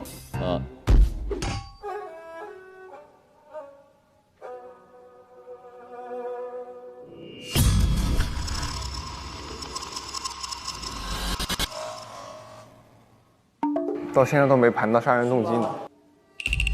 所以我们每一个人都跟死者有关系。那么谁会狠毒、歹毒到想要杀掉他呢？因为他希望你们4个其中一个人消失。他为什么会希望他小时候这么亲近的人消失？你想，亲生的父亲、亲生的姐姐，收养的一家人，他为什么会希望你们其中一个人消失？你们这中间发生什么事情，很值得思考。肯定你们收养的时候虐待他了嘛？啊！今天就他俩之间了。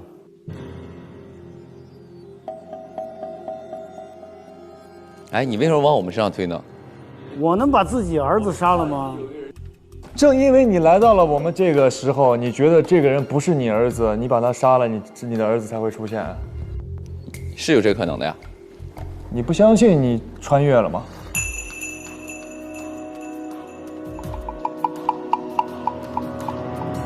接下来将进入 X 确认环节。我要戴上眼镜儿。小杀手，小 X 们。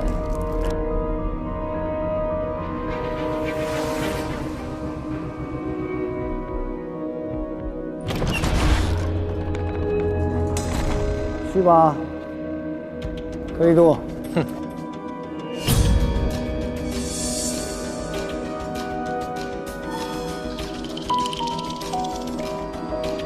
我今天很有可能是 X。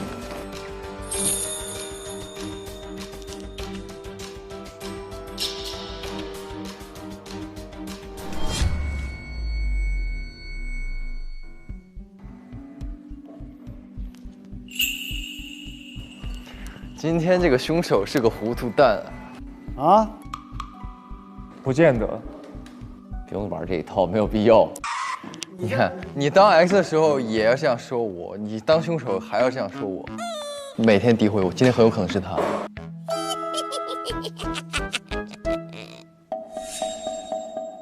哎，受不了了！哎，受不了！我看看你的眼睛，有点僵硬，笑的有点僵。他第一把当推探，第一把当 X 很正常。X，行了，定了。非常僵硬，非常僵硬。一个个的，不管我怎么样都开始栽赃我。走吧，现场搜证。现场搜证啊！我帮你拿一个。我不要你帮我拿，你真是真的。我得来，女儿交给我。没事没事。哎呦，这人物关系一变，你让我。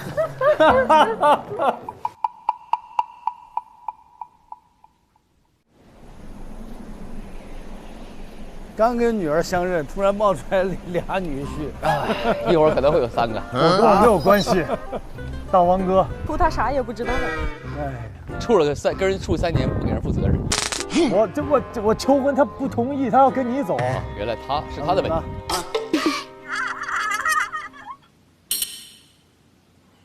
来吧，曾经又回到最初的起点，呆呆地站在镜子前，笨拙系上红色领带的结。推探，我们现在要干什么啊？我们得把这个箱子给解开来。哦，对，应该是代表我们6个人各解一个吧，然后每个是3位数数字的。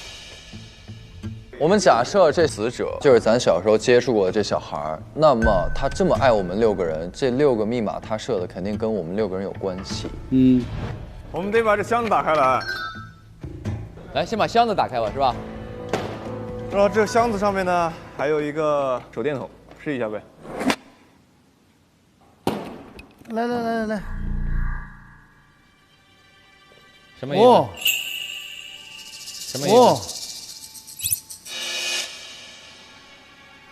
爸、姐、大哥、二哥、三哥、侄子，他们的真实年纪，这上面写的不就是刚好对应我们几个人吗？来吧，就是我们的真实年纪嘛。我们的真实年纪。这从顺序，先是爸嘛，爸是多少岁？我51呀。051嘛，对吧？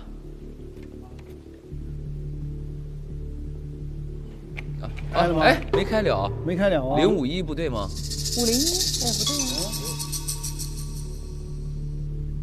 但是他弄了一个真实年龄，他肯定不是现在我们面上的这个年龄。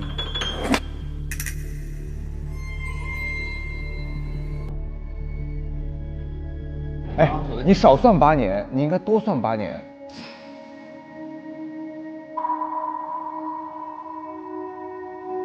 咱们是失去了8年的说法。 51，那我算59， 059， 059，我59。对啊，我太吓人了。我现在时间是跟你们一样的1988年，但是我说的上周日1980年嘛，对吧？所以我记得上周日是1980年，说明我中间的8年，在这一周之内就消失了。那就是这俩人上了44号船。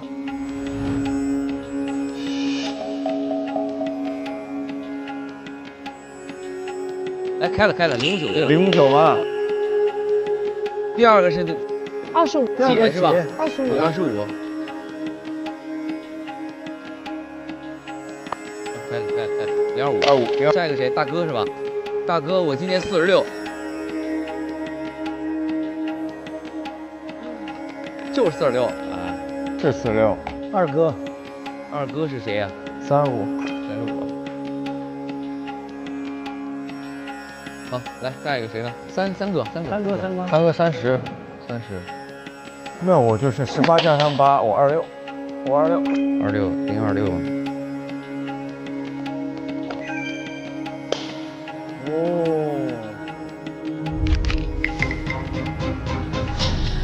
这张合影是我们6个人的合影。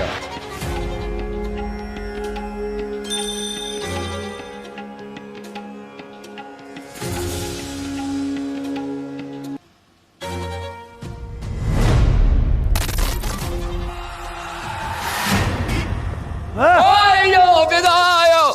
哎呦，别打哟！哎呦，别打哟！对，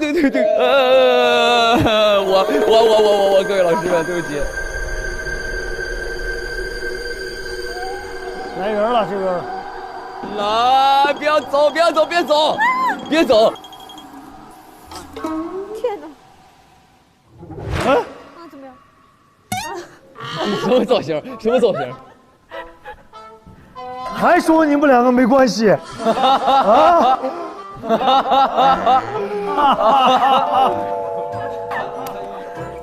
他以后等会儿emo了又。冒犯了弟妹。欢，朕emo啦！哎，刚才出现人了吗？刚才我没看见，没看到有人。下面还有夹层。还有东西吗？东西还挺多呢。火柴是啥意思？就纯的火柴是吧？对。OK， 那看看这个啊，无可奈何的无可奈何。第一章震推的秘密。无可奈何是一个磁场极其特殊的神秘地带。如果你有重要之人在无可奈何失踪了，很遗憾，他们很有可能无法回到推阵了。但是推阵的你还能与他在阵推里重逢一次。重逢一次？一次写的是一次。好伤感。阵推是与推阵几乎一模一样的平行世界。第二章如何在阵推重逢？你要在星月之夜前往无可奈何边，将5根蜡烛按照5行方位摆好并点燃。点燃过程中需说出你对重要之人的执念，才有可能开启阵推。注意，只有执念至深之人才有可能开启。注意，阵推和推阵虽是2个平行世界，但磁场不太稳定。如果有人在无可奈何边唱阵推的儿歌，就会发生串频现象，如听到另一个平行世界的声音，甚至看到画面等。只要有人在这个无可奈何旁边的话，唱那个儿歌的话，就会出现串频现象，可能会听到平行世界的声音，甚至看到画面，就像我们听到那个什么大秃子、小波浪、大眼睛什么大波浪、小眼睛什么之类的。那是我们通过串屏看到的画面嘛？对。大刀疤，你在哪？大波浪，你在哪？大光头。第3章，执念者即开启仪式的人。执念者进入阵推时，会出现在阵推的无可奈何边。注意，在5根蜡烛点燃的过程中，仪式方圆50米之内的人都会进入阵推。也就是打个比方，50米我做这个仪式，我周围这50米都会跟我一块进来。哦，失踪者，即失踪的人，在执念者开启仪式后，所有在无可奈何意外失踪的失踪者都会进入阵推。那咱们现在在这是这个，就是其实我们都是失踪者，有个人把我们都召集进来了。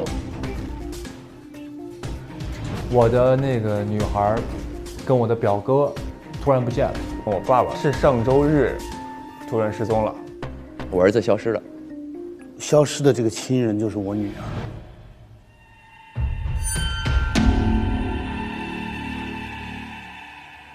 有人做了个法，有人做法了。对，那我们现在在谁的世界？那就是凶手的世界嘛，对吧？啊，谁做的这个仪式就在谁的世界里嘛。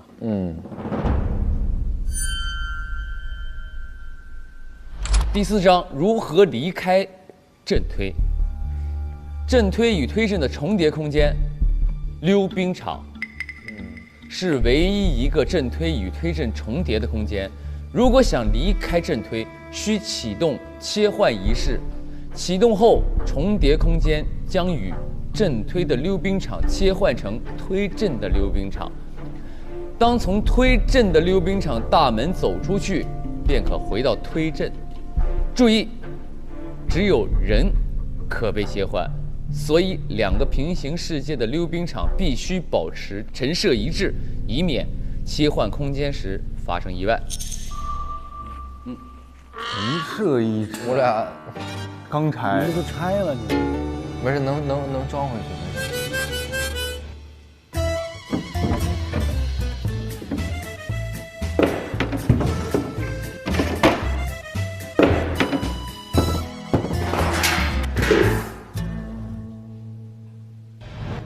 刚才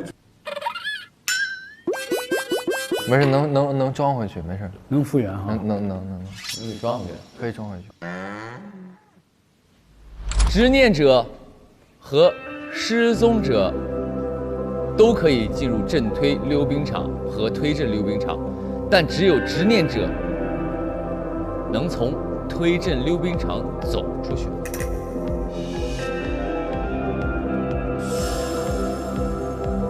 打个比方，现在我们是在阵推，我们都可以回到推阵，这是第一点。但只有执念者，就是执行仪式的那个人，可以从这个门走出去。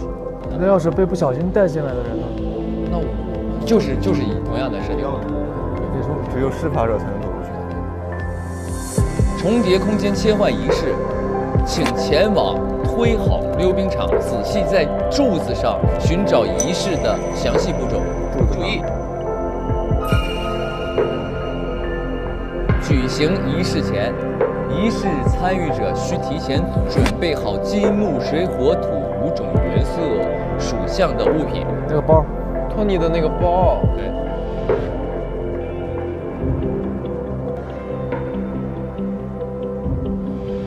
这个下面有个人写，为什么约我去重叠空间？为什么约我去重叠空间的仓库？就在那儿，他死在那儿，他被约去的，对吧？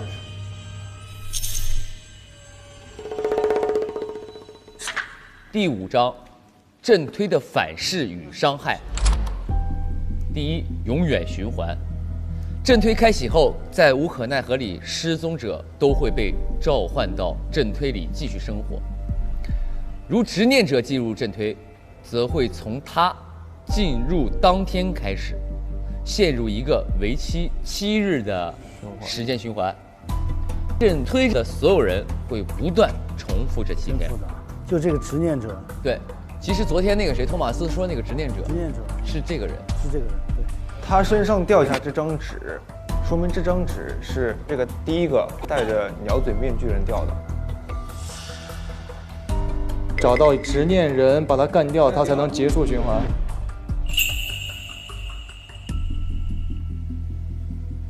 2，灰飞烟灭。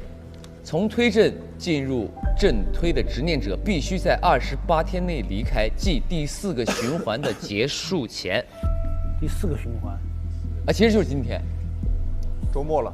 因为上次那个谁说了，第4次，我已经第4次经历这个了。4、7、28嘛。哦，对。当我看到就是刚才那个符号的时候，如同打开了一个开关一样，所有记忆全部涌入。我突然意识到，我所有的经历都在循环，这已经是我第四次循环。否则，将再也无法离开，并在49天后，即第7个循环结束，灰飞烟灭，相当于在阵推阵里彻底死去。如果在阵推内死亡，则永远消失，不会在循环中重新复活。也就是这个人，28天必须要走，如果不走，就是这个执念之人。执念之人，执念之人今天必须要走，必须要走。如果今天不走的话，他就走不了了。48天后他就死定了，他就永远从这个世界上。这个执念之人也可以选择留在这里。当然，和大家一起死。但是他49天之后他就灰飞烟灭了。哦，那干嘛要杀他呀？他早晚也得走啊。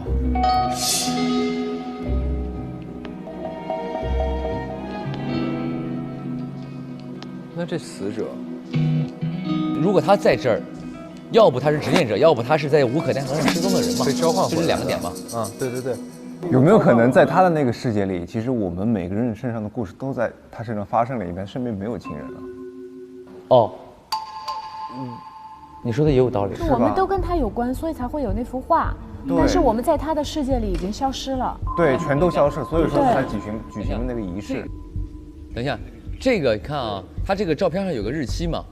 对，1980年1月份，2月份我们就都消失了。对。在80年的时候，他遭遇了我们的这个有可能消失。对，在88年的时候，他遭遇了你们的消失。是，所以是3条船，3个时空。它是最正常的一条时间线，说白了，拼拼凑凑拼成了一个，拼成了我们现在的这个世界。对啊，但这个火柴没有解决吧？火柴就是点那个蜡烛啊，他要召唤仪式。召唤仪式，他要用这个蜡烛点呀。对。但所以我们得找出为什么他要杀死者的凶手。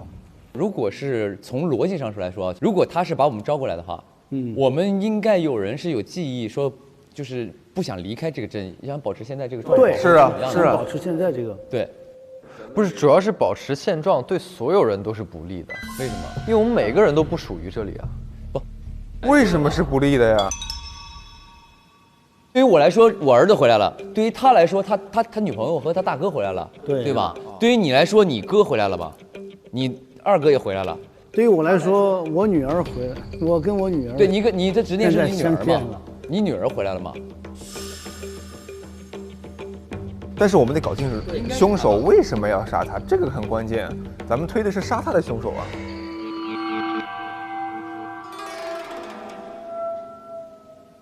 88年的人啊，你们俩80年的就没事了。我们没有这个职业。对不对？那么88年的就是我、白买，我们4个人，我们一家嘛，还有死者。我觉得有点牵强，这个88年跟80年。不牵强。为啥呀？你 X 你想说啥？场外信息误导大家。你说的牵强的点是什么？我的意思就是，我们80年来的，我们俩也可能觉得这88年这世界好了，身边的人突然又出现了，也想留在这儿了，也是有可能的。为啥不可能呢？你跟88年的是一样的，就是弥补遗憾的一个。我刚才说的也是这个逻辑，我虽然没有偏袒他，我刚才说的也是这个逻辑，就是今天在这儿的人都找到了自己想找的人嘛。首先呢，我们4个都是88年的人，对吧？他俩为什么被排出去呢？如果是我是80年施法的人，他就会什么呢？他就会把80年的人招过来。但是他一定是88年施法的人，然后他俩是来自无可奈何，但是不是来自这个平行空间？平行空间的嘛，你懂吧？所以他俩应该在显意义上就被排出去了，因为他俩就是从河里被带过来的，你我都可能是从方圆50米来的，但他俩是河里来的。打个比方啊，我懂意思了，其实就是要是我们80年施法的，你们4个还没失踪呢，那我们如果施法，你们没失踪，你们就不会被卷进来。但是如果88年施法的人，就可以把我们80年2个在那条失踪的人给带回来。没错呀，那就是看88年谁最后一个失踪啊。其实这就是也是不是我们越往后失踪的人越有可能是施法者。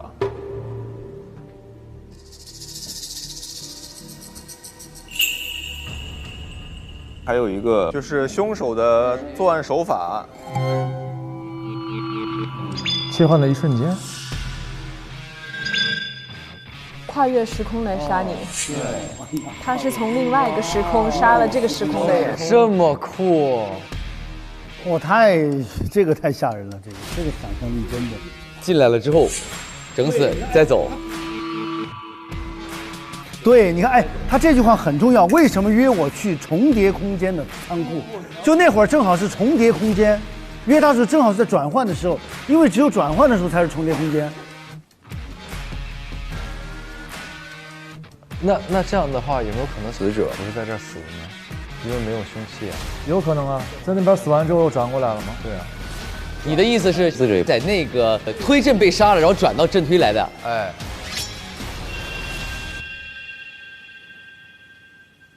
我们如果能找到推阵的仓库，我们是不是就可以看到重叠凶器了？所以要转吗？所以我们要开金木水火土。那个五行挂件的包不知道去哪儿了。那我们现在去各自家里找一找有没有金木水火土。哦，也对也对。OK，let's go。金木水火土。水好找啊。土。金木水火土，土咋找啊？走吧，先到白坎那儿。白坎，白买，直接给我掀，兄弟们不要留情。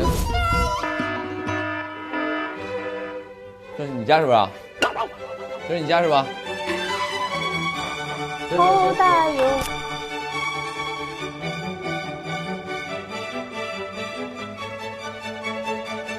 那你怎么马上找到这个？是我的斧子呀！他就是木啊木。来，这是我们家。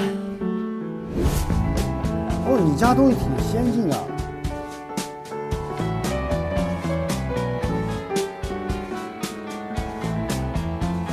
这不水吗？对，有这水吗？我来拿就是拿这个。你把我那花盆拿着。那么接下来我们来到了八姐家。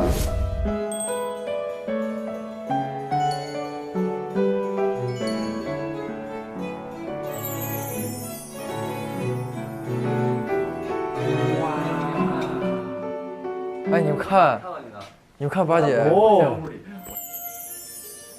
你还有这么奔放的照片？哎，我对我女儿也不太了解。谁还没有狂野的时候呢？是吧？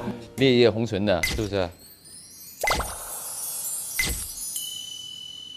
来，我们找找他的，我们还得找。你叫喊你呢，喊你呢。你确定这是你的衣服吗？那应该是我的。啊？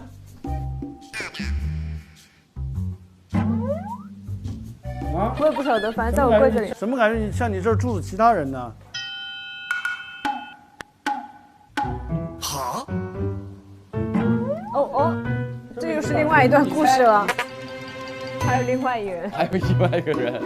难道是三弟？三弟。哦。哎。金算盘。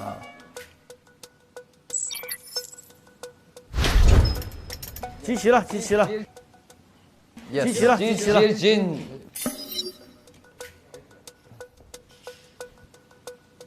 哎，然后刚刚说墙壁上有那个是吧？找那个方法。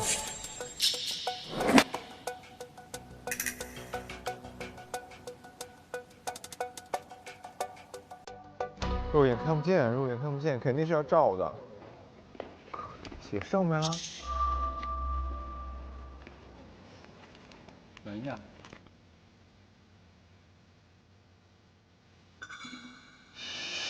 哎，我不知道你们在找啥，这不有个信封吗？你们在找什么呢？啊？哼。啊，不是。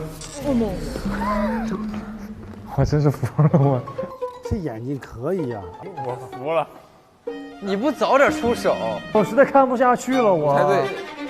切换仪式。按序操作后，可以将重叠空间溜冰场范围从推阵切换至阵推，或者从阵推切换至推阵。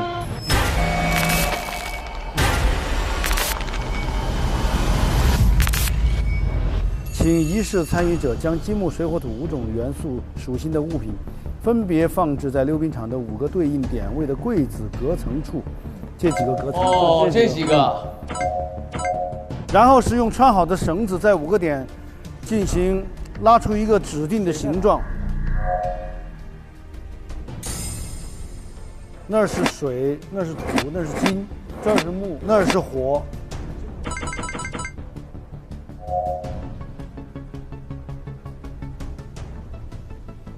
哎，亮了，亮灯了。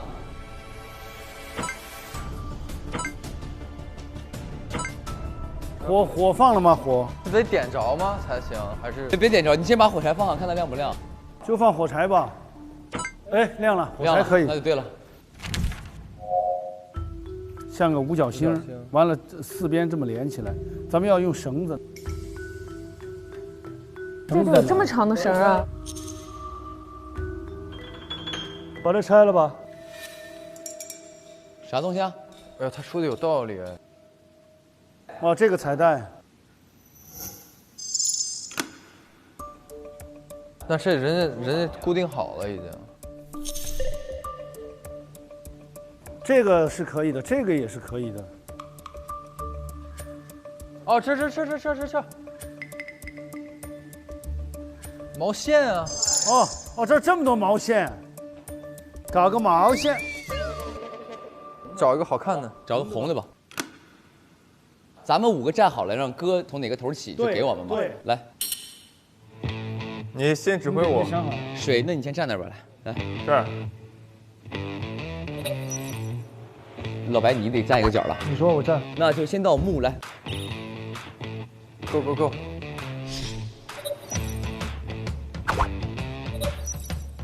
来，从这个点起。好，我在这儿来。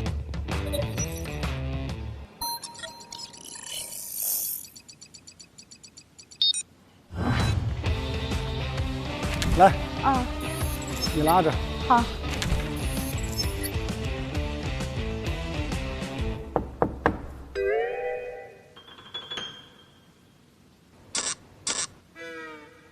一会儿这些门都会出来人啊！对，我也觉得。所以把门堵住了吗？所以我靠在这儿啊。真的假的？我会更害怕。来，你拉着水，对。来，你再吐啊！来，拿着。这个倒火。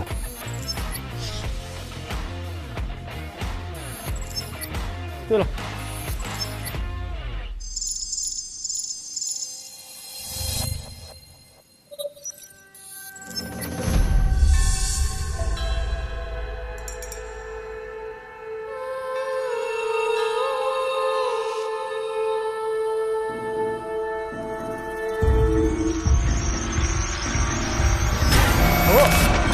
这什么东西？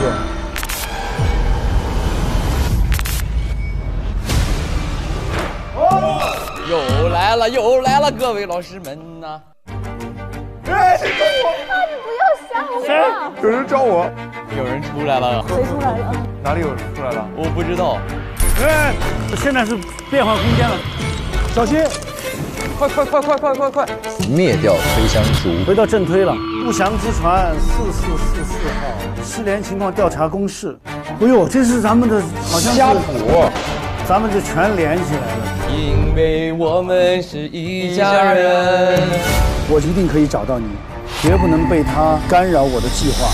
我必须启动极端的手段杀了他。所以你们的这个执念是没有消失的呀。然后他到这儿来是要找一个人，这个人是和8年前的一个什么事儿有关系。对于小包来说，最重要的人是你，也有可能是他姐姐吧。但是我告诉你，在场的每一位都是他的重要人。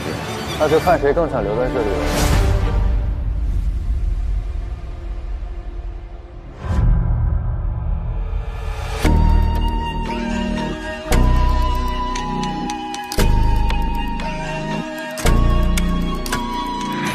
悬念问号，开始推理吧，一起推图不多的真与假是能摸瓜。黑云映雪雨滴，推针笼罩迷雾里，小阳神烛火摇，挂着影子多一句。放声起，找不及，把笑藏进咽咽去，真相因无声的夜里无痕迹。把银河像系统的解密这道题，隐藏着双重身份，谁充当卧底？地上与风中颗粒鼓弄着玄虚，下一秒谜句或谜底，真相的全部已清晰。来吧，各位玩家，开始推理吧，一起联手救出他，互利为伴。